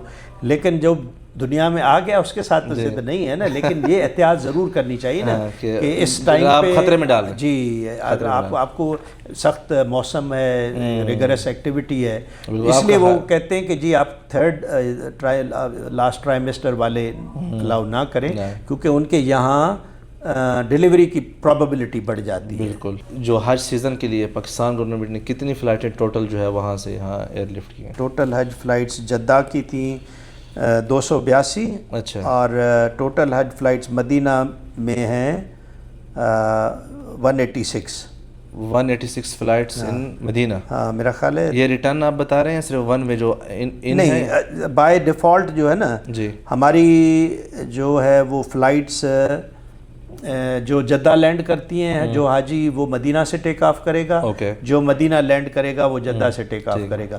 تو اس سال تقریباً 46,000 حاجی ہمارے مدینہ میں لینڈ کیے ہیں, اور 72,000 حاجی ہمارے جدہ میں ٹوٹل لینڈ کریں گے. اب یہ 72,000 مدینہ سے ٹیک آف کریں گے, وہ 46,000 جدہ سے ٹیک آف کریں گے. 60 سے یا 70 سے اوپر ہو تو اس کے ساتھ ایک اٹینڈنٹ ہونا چاہیے. اچھا. تو یہاں پر ہمارے پاس جو ہیں ایک دو حاجی ہیں جو کہ ماشاءاللہ 100 سال سے اوپر کی عمر جی, 2 حاجی ہیں 104 اور 90 سے اوپر 18 ہیں جی, 80 سے اوپر 377 ہیں, 70 سے اباؤ جو ہیں 5,000 ہے آلموسٹ. جی ہیں. تو یہ پھر کس طرح ہیں, صحت مند ہیں, میڈیکل سرٹیفکیٹ ہے. اوکے جی جی, مطلب یہ پابندی نہیں ہے, صرف پابندی نہیں ہے, آپ میڈیکلی فٹ ہیں, اسلام میں بھی کوئی پابندی نہیں ہے نا, میڈیکلی فٹ ہیں. اگر آپ مجھ سے پوچھیں گے تو میرا اپنا نظریہ یہ ہے کہ آپ فیوچر میں 5-6 سالوں میں نا سینئر سٹیزنز کا کوٹا رکھ دیں. اچھا, ٹھیک ہے, محدود. ہاں محدود کوٹا رکھ دیں تاکہ ان کا خیال بھی کیا جا سکے. اور یہ آپ بیس آن تجربے کی بنیاد پر بات کر رہے ہیں؟ نہیں, ایک ذہنی اس کی ایک فیوچرسٹک امپلیکیشن ہے. آپ سسٹم سے جتنی جلدی سینئر لوگوں کا حج کرا لیں گے, آپ کے فیوچر حج میں آٹومیٹیکلی نوجوان آئیں گے. یعنی میں یہ کہہ رہا ہوں کہ ایک اسٹیج پہ جا کے شاید سرکار کہہ سکے کہ جی ہم 5 سال یا 10 سال کے لیے تو اتنا کوٹا بڑھا رہے ہیں, لیٹ سے اس کے بعد 70 یا 80 سال والا بندہ نہیں جا سکے گا, کیونکہ ہم یہ 5 سال اس کو اسی لیے دے رہے ہیں کہ جی آپ ابھی حج کر لیں. ایسا نہ ہو کہ آپ اگلے 30 سال مزید انتظار کریں. ہم حاجی سے کہیں کہ حاجی صاحب یہ 30 کلو کافی ہے, مطلب آپ حج کرنے جا رہے ہیں عبادت کے لیے یا اس کے لیے ایک ضروری سامان لے جائیے, اور اسی سے آپ کو ٹریول کرنے میں بھی آسانی ہوتی.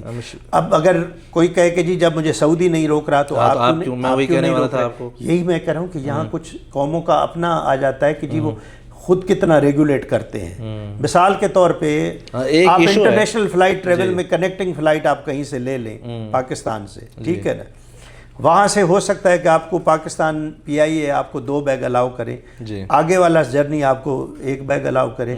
تو عموماً فلائٹس میں یہ چیزیں تو پہلے سے وہ آلریڈی پیکج میں ہوتی ہے. ناٹ نیسیسریلی اگر آپ نے کمپلیٹ پیکج لیا ہے تو اگر ایک جگہ آپ اترے ہیں, اب وہاں سے اگلی فلائٹ خود کرانے جا رہے ہیں, وہ پھر علیحدہ اس کے رول ٹرین والا ماحول آ گیا نا. سعودی سرکار اصل اس کا مقصد کیا ہے, ایئرپورٹ پہ فی حاجی پروسیسنگ ٹائم کو کم کرنا. تو انہوں نے کہا ہے کہ یار اگر پاکستان سے یا کسی بھی ملک سے آپ کی روٹ ٹو مکہ فلائٹ نہیں بھی ہے نا, تو کم از کم ادھر ہم ادھر سے امیگریشن نہیں کرتے تو یہاں ایئرپورٹ پہ پروسیسنگ ٹائم کر لیں. اسی لیے بائی ڈیفالٹ اب ہر حاجی یا تو روٹ ٹو مکہ پروگرام کا حصہ ہوگا یا حج وداؤٹ لگیج کا حصہ ہوگا. میڈیکل کا ڈیٹا یا روزانہ جو لوگ آ رہے ہیں یہ ڈیٹا سعودی کے ساتھ شیئر ہوتا ہے. ٹھیک ہے, آئی ڈونٹ نو, شاید ان کے سسٹم میں, ایک تو ہم اپنے نظام میں ڈالتے ہیں, ان کا پروگرام تھا کہ سسٹم بھی ہم آپ کو دیں گے, اسی میں ڈیٹا ڈالیں گے. اس سے کیا ہوگا, اس سے وہ حضرات جو ہاسپٹل آ رہے ہیں جنہوں نے ٹیسٹ کرایا اور آئیڈینٹیفائی ہو گئے کہ اس کو یہ ایشو ہے, اگر سعودی عربیہ اس پہ اس کے پاسپورٹ کو اگلے 5 سال کے لیے بین کر دے, فار وچ ریزن کہ آپ غلط آ گئے نا, آپ کے پاس یہ ڈیزیز تھی نہ آپ نے ڈکلیئر کی نہ آپ کے ڈاکٹر نے بتائی, تو آپ نے 2 نمبری کی ہے, آپ پہ اگلے 5 سال کے لیے پابندی لگا دیتے ہیں. کیوں, کیونکہ ایونچولی جب آپ آ رہے ہیں سچ نہیں بولیں گے, وہ کہیں اور پکڑا گیا تو پھر اس کے کانسیکوینسز. اس لیے میں لوگوں کو انکریج کرتا ہوں کہ آپ میڈیکل ہسٹری تو بالکل بھی نہ چھپائیں. اب یہاں پر میرے پاس کچھ شیٹ ہے آپ کی حج مشن سے مجھے ملی ہوئی ہے. اس میں آپ نے جو بسز ہیں اس کے تھرو تقریباً 53,000 حجاج کرام کو آپ لوگ مشاعر میں موو کر رہے ہیں, اور ٹرین کے ساتھ جو ہے 65,000 ہے. یہ نمبر صحیح ہے؟ جی بالکل. اس ساتھ جو ہے 65,000 ٹرین, یہ مشاعر کے مشاعر کی بات ہو رہی ہے, اور باقی بسز. رومز کے حوالے سے یہاں پر میرے پاس جو انفارمیشن ہے کہ 2 بیڈ والے جو حاجی ہیں تقریباً 7,634, یہ وہ ہیں جنہوں نے علیحدہ سے پے کیا یا آپ نے جنہوں نے علیحدہ سے ایکسٹرا پے کیا ہے, اور 3 بیڈ والے ہیں 7,000 تقریباً سمتھنگ ہے.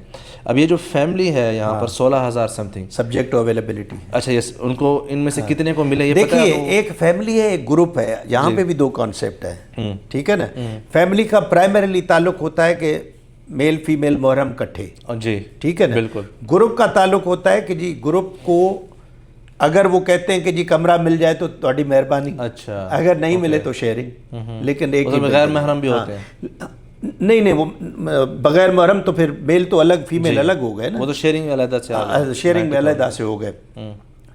لیکن ہم چاہتے ہیں کہ آگے چل کے یہ نظام اتنا رسپونڈ کرنے لگے حاجی کو کہ اس کو بہت مارجنل پرائس پہ اپنی پسند کے لوگ کٹھے رہیں ایک دوسرے کے ساتھ. مسلکی بنیاد اور زبانی بنیاد, لسانی بنیاد, کیا اس بیس پر بھی آپ لوگوں کو ڈیفرنٹ سیکٹرز یا ڈیفرنٹ بلڈنگز دیتے ہیں؟ اہل تشیع اور سنی کو اہل تشیع کی ہم علیحدہ پورے ارینجمنٹس ہیں, ان کا قربانی وغیرہ اور ان کے جو باقی قربانی کی ریچولز, ان کا کیمپ وغیرہ, ان کا ٹریول جو ہے, ان کی بلڈنگز, وہ ہم کو ان کی خواہشات کے مطابق ارینج کر کے دیتے ہیں. مطلب یہ مکس نہیں ہوتے, مکس نہیں ہوتے. 8 ذوالحجہ کو ہمیں اہل تشیع کی پریشانی نہیں ہوتی کیونکہ انہوں نے سیدھا عرفات جانا ہے کیمپ میں, باقی منا موو کرتے ہیں. اچھا یہاں پر یہ جو آپ لوگوں نے اوریجن دیے ہوئے ہیں, اسلام آباد سے سب سے زیادہ حاجی آئے. جی اسلام آباد, کراچی, لاہور. یا یہ فلائٹ کے نہیں, یہ ایئرپورٹ سے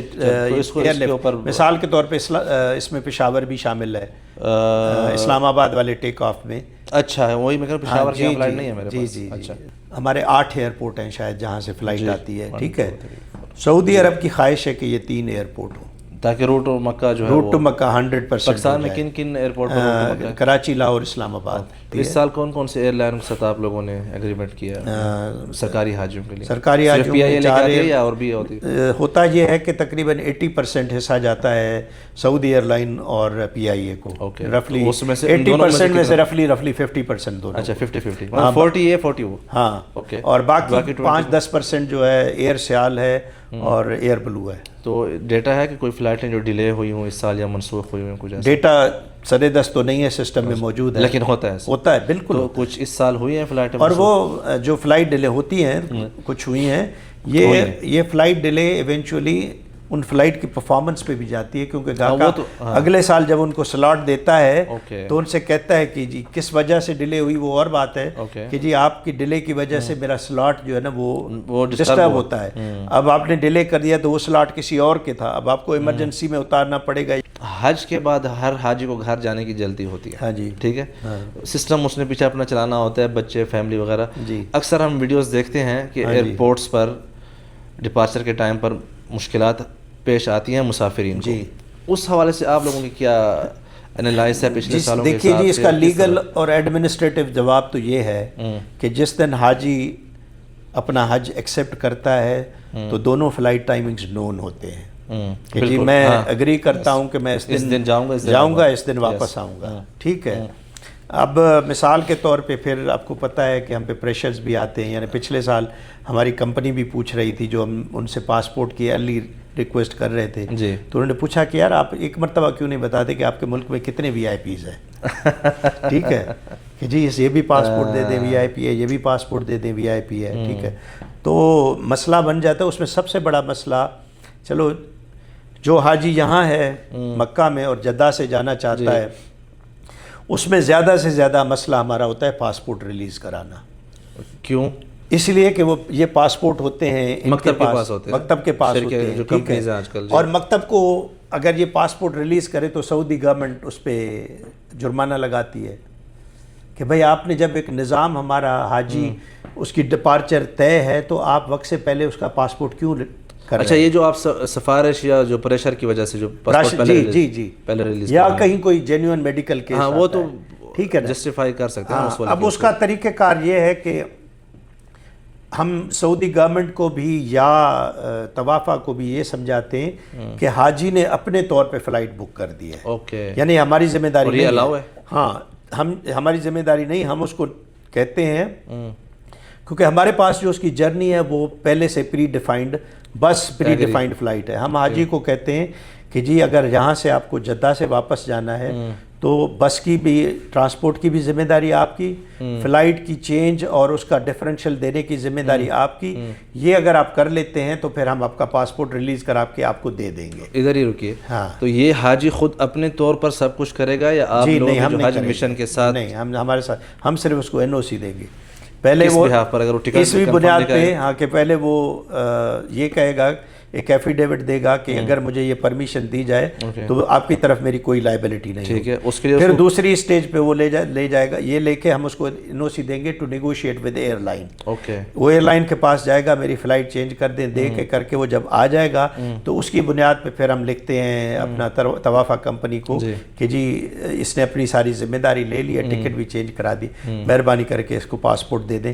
کبھی کبھار اس پہ بھی وہ ریلکٹنٹ ہوتے ہیں، پھر ہم فون وغیرہ کر لیتے ہیں. یہ تقریباً کتنے فیصد آپ کو اس قسم کے مسائل ہر سال پیش آتے ہیں؟ 2000 3000 اس طرح کے لوگ جاتے، بڑھ بھی جاتے ہیں. کچھ ہم نے رجسٹ بھی کیے ہوتے ہیں. ایک فی بھی چھوٹی موٹی شاید لگائی ہوئی ہے ڈسکریج کرنے کے لیے. اور یہ فی اس لیے بھی ہے کہ اب آتے ہیں مدینہ پہ. جی، مدینہ سب سے ٹرکی ہے کہ اگر وہ یہاں سے کہے کہ میں ارلی مدینہ جاتا ہوں، سوال ہی پیدا نہیں ہوتا. کیونکہ اس کا عقد پہلے سے ہی ہوٹل کا اس فطرے میں ڈلا ہوا ہے. جی، ابھی جب جائیں گے تو نہ مسار کھلا ہوا ہے کہ میں کھول کے اس کا عقد نیا ڈالوں. ٹھیک ہے، کیونکہ اس کا سلاٹ تو بک ہے اگلے کسی ڈیٹ میں ہوٹل میں. ابھی وہ جائے گا تو یہاں کہاں رہے گا. ٹھیک ہے، جس دن اس نے مدینہ موو کرنا تھا، ایک بس میں موو کرنا تھا دوسرے حاجیوں کے ساتھ. بالکل ٹھیک ہے، وہ بس میں ابھی کہاں سے لاؤں. ٹھیک ہے، اور اگین وہاں سے مدینہ سے بھی فلائٹ اس کی جانی ہے. اس پہ ذمہ داری یہ ہے کہ یہ سارے کام خود لے گا. وہ جہاں سے خود ٹیکسی کر کے جائے گا، مدینہ میں اپنا ہوٹل کی بکنگ بھی دکھائے کہ میں نے یہ کروا لیا ہے، فلائٹ بھی دکھائے کہ یہ میں نے کروا لی ہے، آپ سے میں کچھ نہیں لوں گا، نہ آپ کے ہوٹل کی ذمہ داری ہوگی، آپ مجھے جانے کی اجازت دے دیں. اور تھوڑا بہت یعنی فی ہوتی ہے، اس کے بعد ہم اجازت دیتے ہیں. ایئرپورٹ کے اوپر جو حاجیوں کو بعض اوقات بغیر حج مشن کی مدد کے بیٹھے، ان کے لیے پھر آپ لوگوں کو کیا وہ ہوتا ہے؟ وہ کیوں ایسا ہوتا کیوں ہے؟ بس بہت پہلے چلی جاتی ہے یا فلائٹ پیچھے سے ڈیلے ہو جاتی ہے؟ کیا جو اس کی موومنٹ ہے وہ طوافہ کمپنی کی پری ڈیسائیڈڈ میں ہے، اور اس کو پاسپورٹ ہی اس نے وہاں جا کے دینے ہیں. فلائٹ ڈیلے ہو گئی جدہ پہنچنے کے ہاں، فلائٹ پھر آپ لوگ کیا کریں؟ اب اگر فلائٹ ڈیلے ہوئی تو کیا آپ نے پہلے سے حاجیوں کو مطلع کیا کہ فلائٹ ڈیلے تھی تو ہم ان کو بلڈنگ سے نکلنے ہی نہ دیں؟ یہاں بلڈنگ سے نکلنے کا تو ایشو ہے ہی نہیں، بس کا بھی ایشو نہیں ہے. ہمیں پہلے سے پتا ہو 10 گھنٹے لیٹ ہے، بلڈنگ میں بیٹھے رہیں، کھانا کھلائیں گے، بس کو 10 گھنٹے بعد بھیج دیں گے. اگر وہاں پہنچنے کے بعد فلائٹ ڈیلے تو ایئر لائن کی ذمہ داری ہے. اچھا، ہاں، ان کو اکوموڈیٹ تو اس میں پھر آپ لوگ کچھ نہیں کرتے؟ نہیں، کیونکہ ہم لوگوں کو تو ایئر لائن نے کہا نا کہ ان کو لے آؤ. جی، اب وہ وہاں پہ یہی سوال ہے. ابھی جب ہوٹل میں نکالنے سے پہلے آپ لوگ ایک دفعہ پھر کنفرمیشن لیتے ہیں؟ جی جی جی جی. اچھا جی، وہاں پہنچنے کے بعد اب ایئر لائن بھی ابھی تک آئی ہی نہیں، اس کا عملہ نہیں ہے، حج مشن. حاجی کیا کرے گا؟ حاجی کا کیا قصور؟ حاجی بیٹھا رہے گا ایئرپورٹ پہ، تو اور تو کوئی طریقہ نہیں ہے. اچھا، مطلب اس میں آپ لوگ کچھ نہیں کر سکتے؟ نہیں، ہم اس میں کریں بھی تو کیا کریں گے؟ مثال کے کھانا ہے یا کچھ؟ ہاں، کھانے کا ارینجمنٹ اگر ضرورت پڑے. کوئی بیمار ہے اس کی کچھ مطلب؟ ایئرپورٹ پہ ہمارا کلینک ہے چھوٹا سا. اچھا ہے، جی حج مشن کا ہمارا آفس ہے. حج مشن ہر آفس ہر ایئرپورٹ پر ہے؟ اس ایئرپورٹ پہ، جدہ والے ایئرپورٹ پہ، اور ادھر پہ بھی ہے، ادھر پہ بھی ہے، لیکن جدہ والے ایئرپورٹ پہ ایک کلینک بھی ہے ہمارا، تو اس حد تک ہم اس کو کیٹر کرتے ہیں. لیکن جدہ ایئرپورٹ پہ بیٹھنے کی جگہ بھی بہت بڑی ہے، ایئر کنڈیشن لاؤنجز ہیں. اچھا، اب اگر اس میں ایسا کوئی معاملہ آ جاتا ہے کہ جی فلائٹ 10 گھنٹے لیٹ ہو گئی ہے، تو جہاں تک میں لاس کو جانتا ہوں کہ جب آپ ایئر لائن کے کہنے پہ اس ٹائم پہ پہنچ گئے تو یہ ایئر لائن کی ذمہ داری. خدا نہ خواستہ ایسا معاملہ آ گیا تو ہم لوگ بھی کوشش کریں کہ کھانا کھلائیں یا وہ کریں، کوئی اتنی بڑی بات. وہ تو سعودی گورنمنٹ بھی بہت ماشاءاللہ خیال رکھتی ہے، شاید ان کو سب سے زیادہ فکر ہوتی ہے. اگر آپ ایسے ہی کریں تو ہم کہتے ہیں کھلا لیں گے. حج مشن کا کیا رول ہے؟ میں یہ پوچھ رہا ہوں. حج مشن کا اس میں ایز سچ یہ رول نہیں ہے، کیونکہ ہم ان کو مثلاً انگیج تو رہیں گے ان کے ساتھ، ایئر لائن کے بھی ساتھ انگیج رہیں گے، ایک ایئرپورٹ کی وہ جورسڈکشن میں پہنچ گئے، ٹھیک ہے نا. اب اگر ان کو کھانے کی بھی ضرورت ہے وہ بھی ہم دے دیں گے، کوئی مسئلہ نہیں. ٹھیک ہے. تو یہ آپ کے جو حج مشن کے حجاج خدام، جسے خدام حجاج ہوتے ہیں، ان کا کیا کیا سروس دیتے ہیں یہ حجاج کرام؟ جی اس میں جیسے میں نے آپ سے کہا کہ کوئی تقریباً 450 تو میڈیکل وہ تو ہو گیا، نہیں جو فیلڈ میں ہے نا، بلڈنگز وغیرہ میں، باقی جو ہماری سیکٹر وائز جو ڈپلائمنٹ ہوتی ہے، ٹھیک ہے، سیکٹر میں آپ ان کو جو بھی نام دے دیں، کچھ فوڈ سے ریلیٹڈ لوگ ہوتے ہیں، کچھ ٹرانسپورٹیشن سے ریلیٹڈ ہوتے ہیں، کچھ مانیٹرنگ سے، کچھ کمپلینٹ ہینڈلنگ پہ، کچھ جو ہے کمپلینٹ کال مینجمنٹ پہ، اور کچھ مشاعر کی جو ارینجمنٹ میں ہو رہے ہیں. یہ مختلف چیزیں انشور کرتی ہیں کہ حاجی کو منیمم سے منیمم ٹربل ہو. کہیں کسی کمرے کا اے سی خراب ہو گیا، کہیں بس لیٹ آتی ہے، کہیں کھانے کا مزاج معیار ٹھیک نہیں ہے، تو ہر بندہ اپنی ٹیم کے ساتھ اس ریسپیکٹو ایجنسی کے ساتھ کانٹیکٹ میں ہوتا ہے. ٹرانسپورٹ کی ٹیم جو بس اسٹاپس ہیں، جو ڈراپ پوائنٹس ہیں، ان کو مانیٹر کرتی ہے، بس دیر تو نہیں کر رہی. حاجیوں کو بھی ایجوکیٹ کرتی ہے کہ جی سعودی نظام کیا ہے. مثال کے طور پہ فرائیڈے کے دن آپ نے موو کرنا ہے تو ایسا نہیں کہ آپ نماز سے پہلے 1 گھنٹہ باہر نکل کے کھڑے ہو جائیں کہ بس آئے گی تو میں جاؤں گا. وہ تو صبح 9 بجے کے بعد ہی بند ہو جاتی ہے کیونکہ ادھر جگہ نہیں ہوتی. اسی طرح مغرب اور عشاء کے ٹائم پہ بس میں کا ٹائمنگز ڈیفرنٹ ہوتی ہیں. آپ کو نماز سے 1 گھنٹہ پہلے بس بند ہو جائے گی کیونکہ جس ڈراپ پوائنٹ پہ جائیں گے وہاں شٹل نہیں ملے گی. تو یہ اسی طرح سے کوآرڈینیٹ کرتے ہیں. کھانے کا ڈیلی ٹیسٹنگ ہوتی ہے، حاجیوں سے انٹرویو ہوتا ہے. جیسے میں نے کہا کہ ہم خواہشات سے کمپلینٹ کو سیپریٹ کرنے کی کوشش کرتے ہیں. یہ اچھی بات ہے. ایک آپ نے بلڈنگ میں ایک بندے نے کمپلینٹ کی، 5 دوسرے بندوں نے کی، تو ہم اب کس کا سچ مانیں؟ اس کو سچ مانیں یا نہیں؟ پھر اسٹیٹسٹیکلی بھی دیکھا جاتا ہے کہ جی کتنا پرسنٹیج ہے. اگر 80,000 آئے ہوئے ہیں اور آپ کے پاس کھانے کی ٹوٹل 100 کمپلینٹ جنریٹ ہوئی ہیں تو as a percentage of total حجاج لیس دین 1% ہے. تو کیا یہ ٹیسٹ بڈ کا ایشو ہے یا کھانے کا ایشو ہے؟ کہیں ڈیلے بھی ہو جاتی ہے، فائن بھی لگتے ہیں، کسی کو 5,000 10,000 25,000 ریال. جی کس کو؟ کیٹرنگ نہیں اس وقت یعنی فائن تو لگے ہیں سسٹم میں کوئی 35,000 ریال کے قریب، لیکن یہ ناٹ نیسسرلی کہ اس طرح کے فائن ہو. کسی کو دیر سے کھانا پہنچانے پہ فائن لگا. اوکے، نہیں یہ آپ کرتے ہیں کیٹرنگ کو یا سعودی؟ وہی جو ہم نہیں ہم کرتے ہیں، جو ہماری ٹیم وہاں پہ ہوتی ہے. اوکے، حاجی کو دیر سے کھانا دیا، کھانا ختم ہو گیا اس پہ بھی، اور اگر کھانا خدا نہ خواستہ مینیج ہی نہیں ہو پا رہا، ٹیسٹ مینیج نہیں، تو کچن بند بھی کر لیتے.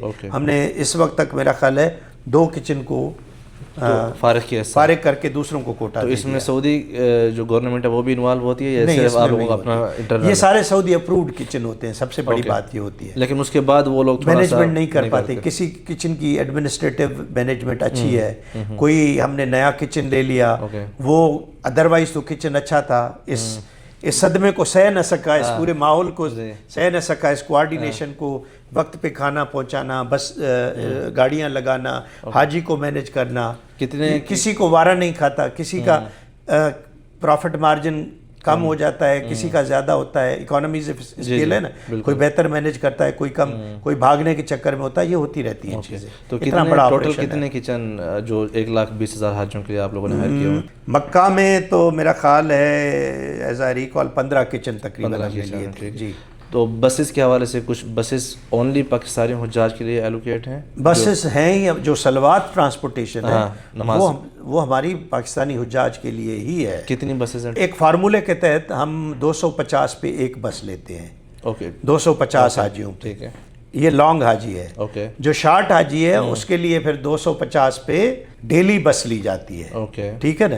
تو دونوں کا فارمولا مختلف ہے، لیکن یہ ٹوٹل ایوریج تعداد تقریباً میرا خیال ہے کوئی 450 بسز جب سارے لوگ ہوں گے سسٹم.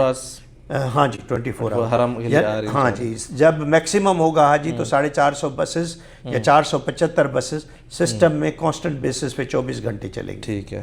ایسے کون سے ٹولز استعمال کرتے ہیں جس سے حجاج کرام کو سہولت ہو؟ نصرت کا تو پاک حج ایپ اپلیکیشن ہے ہمارے پاس، جو ہے جو سلوار ٹرانسپورٹ ہے اس کا بس ٹریکر ہے. ٹھیک ہے. ہمارے پاس جو ہے کمپلینٹ مینجمنٹ ٹریکنگ ہے. ہر بس کے علیحدہ آئیڈینٹیفیکیشن آپ جی. ہاں یہ بھی آپ کو دکھایا جا سکتا ہے کہ یہ بس اس وقت کہاں ہے, یہ کتنی دیر پہلے بلڈنگ چھوڑ چکی ہے, اس وقت کتنی بسیں کھڑی ہوئی ہیں ڈراپ اس پہ بس اسٹاپ پہ, کتنی ڈراپ پوائنٹس پہ کھڑی ہوئی ہیں, کون سی چل رہی ہیں, تاکہ بس ڈرائیور کو بھی مانیٹر کیا جا سکے کہ تم کتنا ٹائم ایک لوپ میں چلنے کا لیتے ہو. اور حج اس کو جو پلگرم کو ہے اپنی ساری بلڈنگز کا, کلینکس کا, منا کا, عرفات کے کیمپس کی لوکیشن ہے, جس وقت جہاں چاہے وہ اس لوکیشن کو لے کے جا سکتا ہے. سارے ایمرجنسی نمبرز ہیں ان کے پاس, جس کو چاہے کانٹیکٹ کر سکتے ہیں. ساری ڈسپنسریز کی لوکیشنز ہیں, انفارمیشن پوری ہے اس کے پاس. حج کے سفر میں ہر لمحہ کنیکٹڈ رہیں. وادی ای سم لایا ہے سعودی data E some per 15% of. اب بنا کسی ٹینشن کے انٹرنیٹ استعمال کریں اور فیملی سے رابطہ رکھیں. اپنی ای سم ابھی حاصل کریں www.wadiisim.com. جو حجاج کرام یہاں آ کر فوت ہو جاتے ہیں, اللہ پاک کو پیارے ہو جاتے ہیں, ان کے حوالے سے کیا پریکٹس عمومی طور پر رہتی ہے اور کیا مشکلات پیش آتی ہیں؟ دیکھیں پہلے تو اگین وہی والی بات کہ جب حاجی فارم سائن کرتا ہے تو وہ یہ کمٹ کرتا ہے جی, اس میں بھی ڈکلیریشن ہے کہ اگر کوئی ڈیتھ وغیرہ ہو جاتی ہے تو سعودی لاز کے مطابق ہم وہاں پہ دفن کریں گے, ٹھیک ہے. اور یہ بھی ایک پورا نظام ہے, جب وہ ہو جاتا ہے تو ہمارا میڈیکل مشن جو ہے اس سے کنسرنڈ ایجنسی سے رابطے میں آ جاتا ہے, کاغذات بنتے ہیں, ان کے جو لواحقین یا دوست ہوتے ہیں, یا اگر اکیلا ہے تو پاکستان سے ان سے پرمیشن لی جاتی ہے, ایفیڈیوٹ واٹس ایپ پہ, فون کال وغیرہ وغیرہ, وہ ایک پروسیجر ہے پورا. تو ان کے جو ڈیزگنیٹڈ ہے, مکہ مدینہ ہے تو جنت البقیع میں, یا جنت المولا, یا کچھ دوسرے شہداء قبرستان ہے ادھر دفنایا جاتا ہے. اگر حاجی خدا نخواستہ یا اس کے لواحقین کہتے ہیں کہ جی ہمیں واپس لے کے جانا, تو وہ ایک لمبا پروسیجر ہے جس میں کاسٹ بھی انوالوڈ ہے کافی ساری. تو وہ کون پے کرتا ہے کاسٹ؟ وہ میرا خیال ہے حاجی کو ہی پے کرنی پڑے گی. سعودی نے تو کہا کہ میں یہاں آپ کے دفناتا ہوں, وہ کاسٹ حاجی کو نہیں بیئر کرنی. آپ لوگ بھی نہیں پے کرتے اس؟ نہیں, وہ سعودی کا انڈرسٹینڈنگ. پاکستان حج مشن نہیں, پاکستان حج مشن ان کے لواحقین کو پے کرنی ہے. ہم کرتے ہیں جو اسٹریچر کیسز ہوتے ہیں, مثلا کسی حاجی کو واپس جانا پڑ گیا تو اسٹریچر جو ہے اس پہ ہم پاکستان میں جو جہاز میں 3 سیٹیں خریدتے ہیں وہ حج مشن بیئر کرتا ہے, لیکن اس کیس میں پھر وہ لواحقین کو وہ کاسٹ بیئر کرنی پڑے گی. اگر حج سے پہلے حاجی فوت ہو گیا تو کیا آپ حج سے پہلے ہی بھجواتے ہیں یا پھر حج کے بعد تک اس کو سرد خانے میں رکھوایا جاتا ہے یہاں پر؟ اگر کسی نے کہا کہ واپس, وہ پھر پروسیس شروع ہو جاتا ہے, اس پروسیس کو ختم ہو جائے گا نا آپ کی ساری ٹیم انوالو, ایک آدھا بندہ اس میں لگ جاتا ہے, پھر اس میں شاید کاؤنسلیٹ بھی انوالو ہو جاتی ہے, تھوڑا سا آپ لوگوں سے برڈن ہٹ جاتا ہے. ہاں, برڈن تو اس طرح سے نہیں ہے, کیونکہ کچھ ایجنسیاں ہیں موفا سے پرمیشن ہوتی ہے, کچھ ہیں. بہرحال میں ایگزیکٹلی اس کو اس وقت شاید نہ بتا پاؤں آپ کو, ہمارے ڈاکٹر کو یا میڈیکل مشن کو پوری ایک چیز پتہ ہے. تو بہت شکریہ ونس اگین. لیکن یہ بتائیں اگلے سال کے لیے کیا پلاننگ شروع ہو چکی ہے یا ہوگی؟ آپ کے یہاں آنے کے بعد جو 4 سال کا ایکسپیرینس ہے, کیا چیز آپ نے یہاں پر آ کر نہیں سیکھی؟ جی پہلا تو حج آپ کو پتہ ہے کہ میں نے 40 دن پہلے حج سے یہاں پہ آیا تھا, 23 میں, تو وہ حج میرا کافی لرننگ والا حج تھا. اس کے بعد 2024 25 26 میں کافی انٹروڈیوس کی, وہ آپ سے پہلے ہی بات ہو چکتی ہے, ریفارمز لائے گئے, اور یہ کانسٹنٹ پروسیس ہے. سعودی عرب کا حج بھی ہر سال اس میں ریفارمز آ رہے ہیں, چینجز آ رہی ہیں.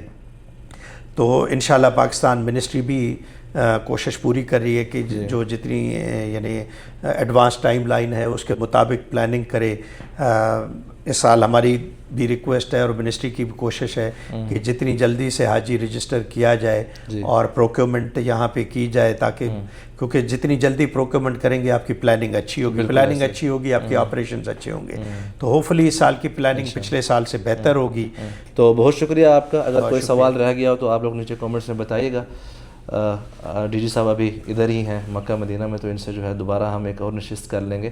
میں آپ کا اور آپ کی ٹیم کا شکر گزار ہوں کہ آپ لوگوں نے ٹائم دیا. مجھے خوشی ہے کہ آپ نے یہ پروگرام رکھا اور اتنے سارے سوال ہوئے, تاکہ ہم بھی چاہتے ہیں کہ جی حاجی تک معلومات صحیح پہنچ سکے. کوئی ایک آپ پیغام دینا چاہیں تو وہ بھی بس پیغام میرا یہی ہوگا, حاجی صاحبان اللہ تعالیٰ آپ کا حج مبارک کرے, اور ہمارے عملے سے بھی تعاون کرنے کی کوشش کریں. یہ لوگ دن رات آپ کی خدمت میں معمور ہیں, کہیں کوئی مسائل ہمارے حل کرنے کے ہوتے ہیں, کہیں ہمارے اس سے باہر ہوتے ہیں. آپ تھوڑا سا صبر کا دامن ہاتھ سے نہ جانے دیں, ایک دوسرے کو برداشت کریں. اللہ تعالیٰ آپ کا حج قبول فرمائے. بہت شکریہ. بہت شکریہ. Thank you very much. Thank you so much. جزاک اللہ. Thank you. ماشاء اللہ.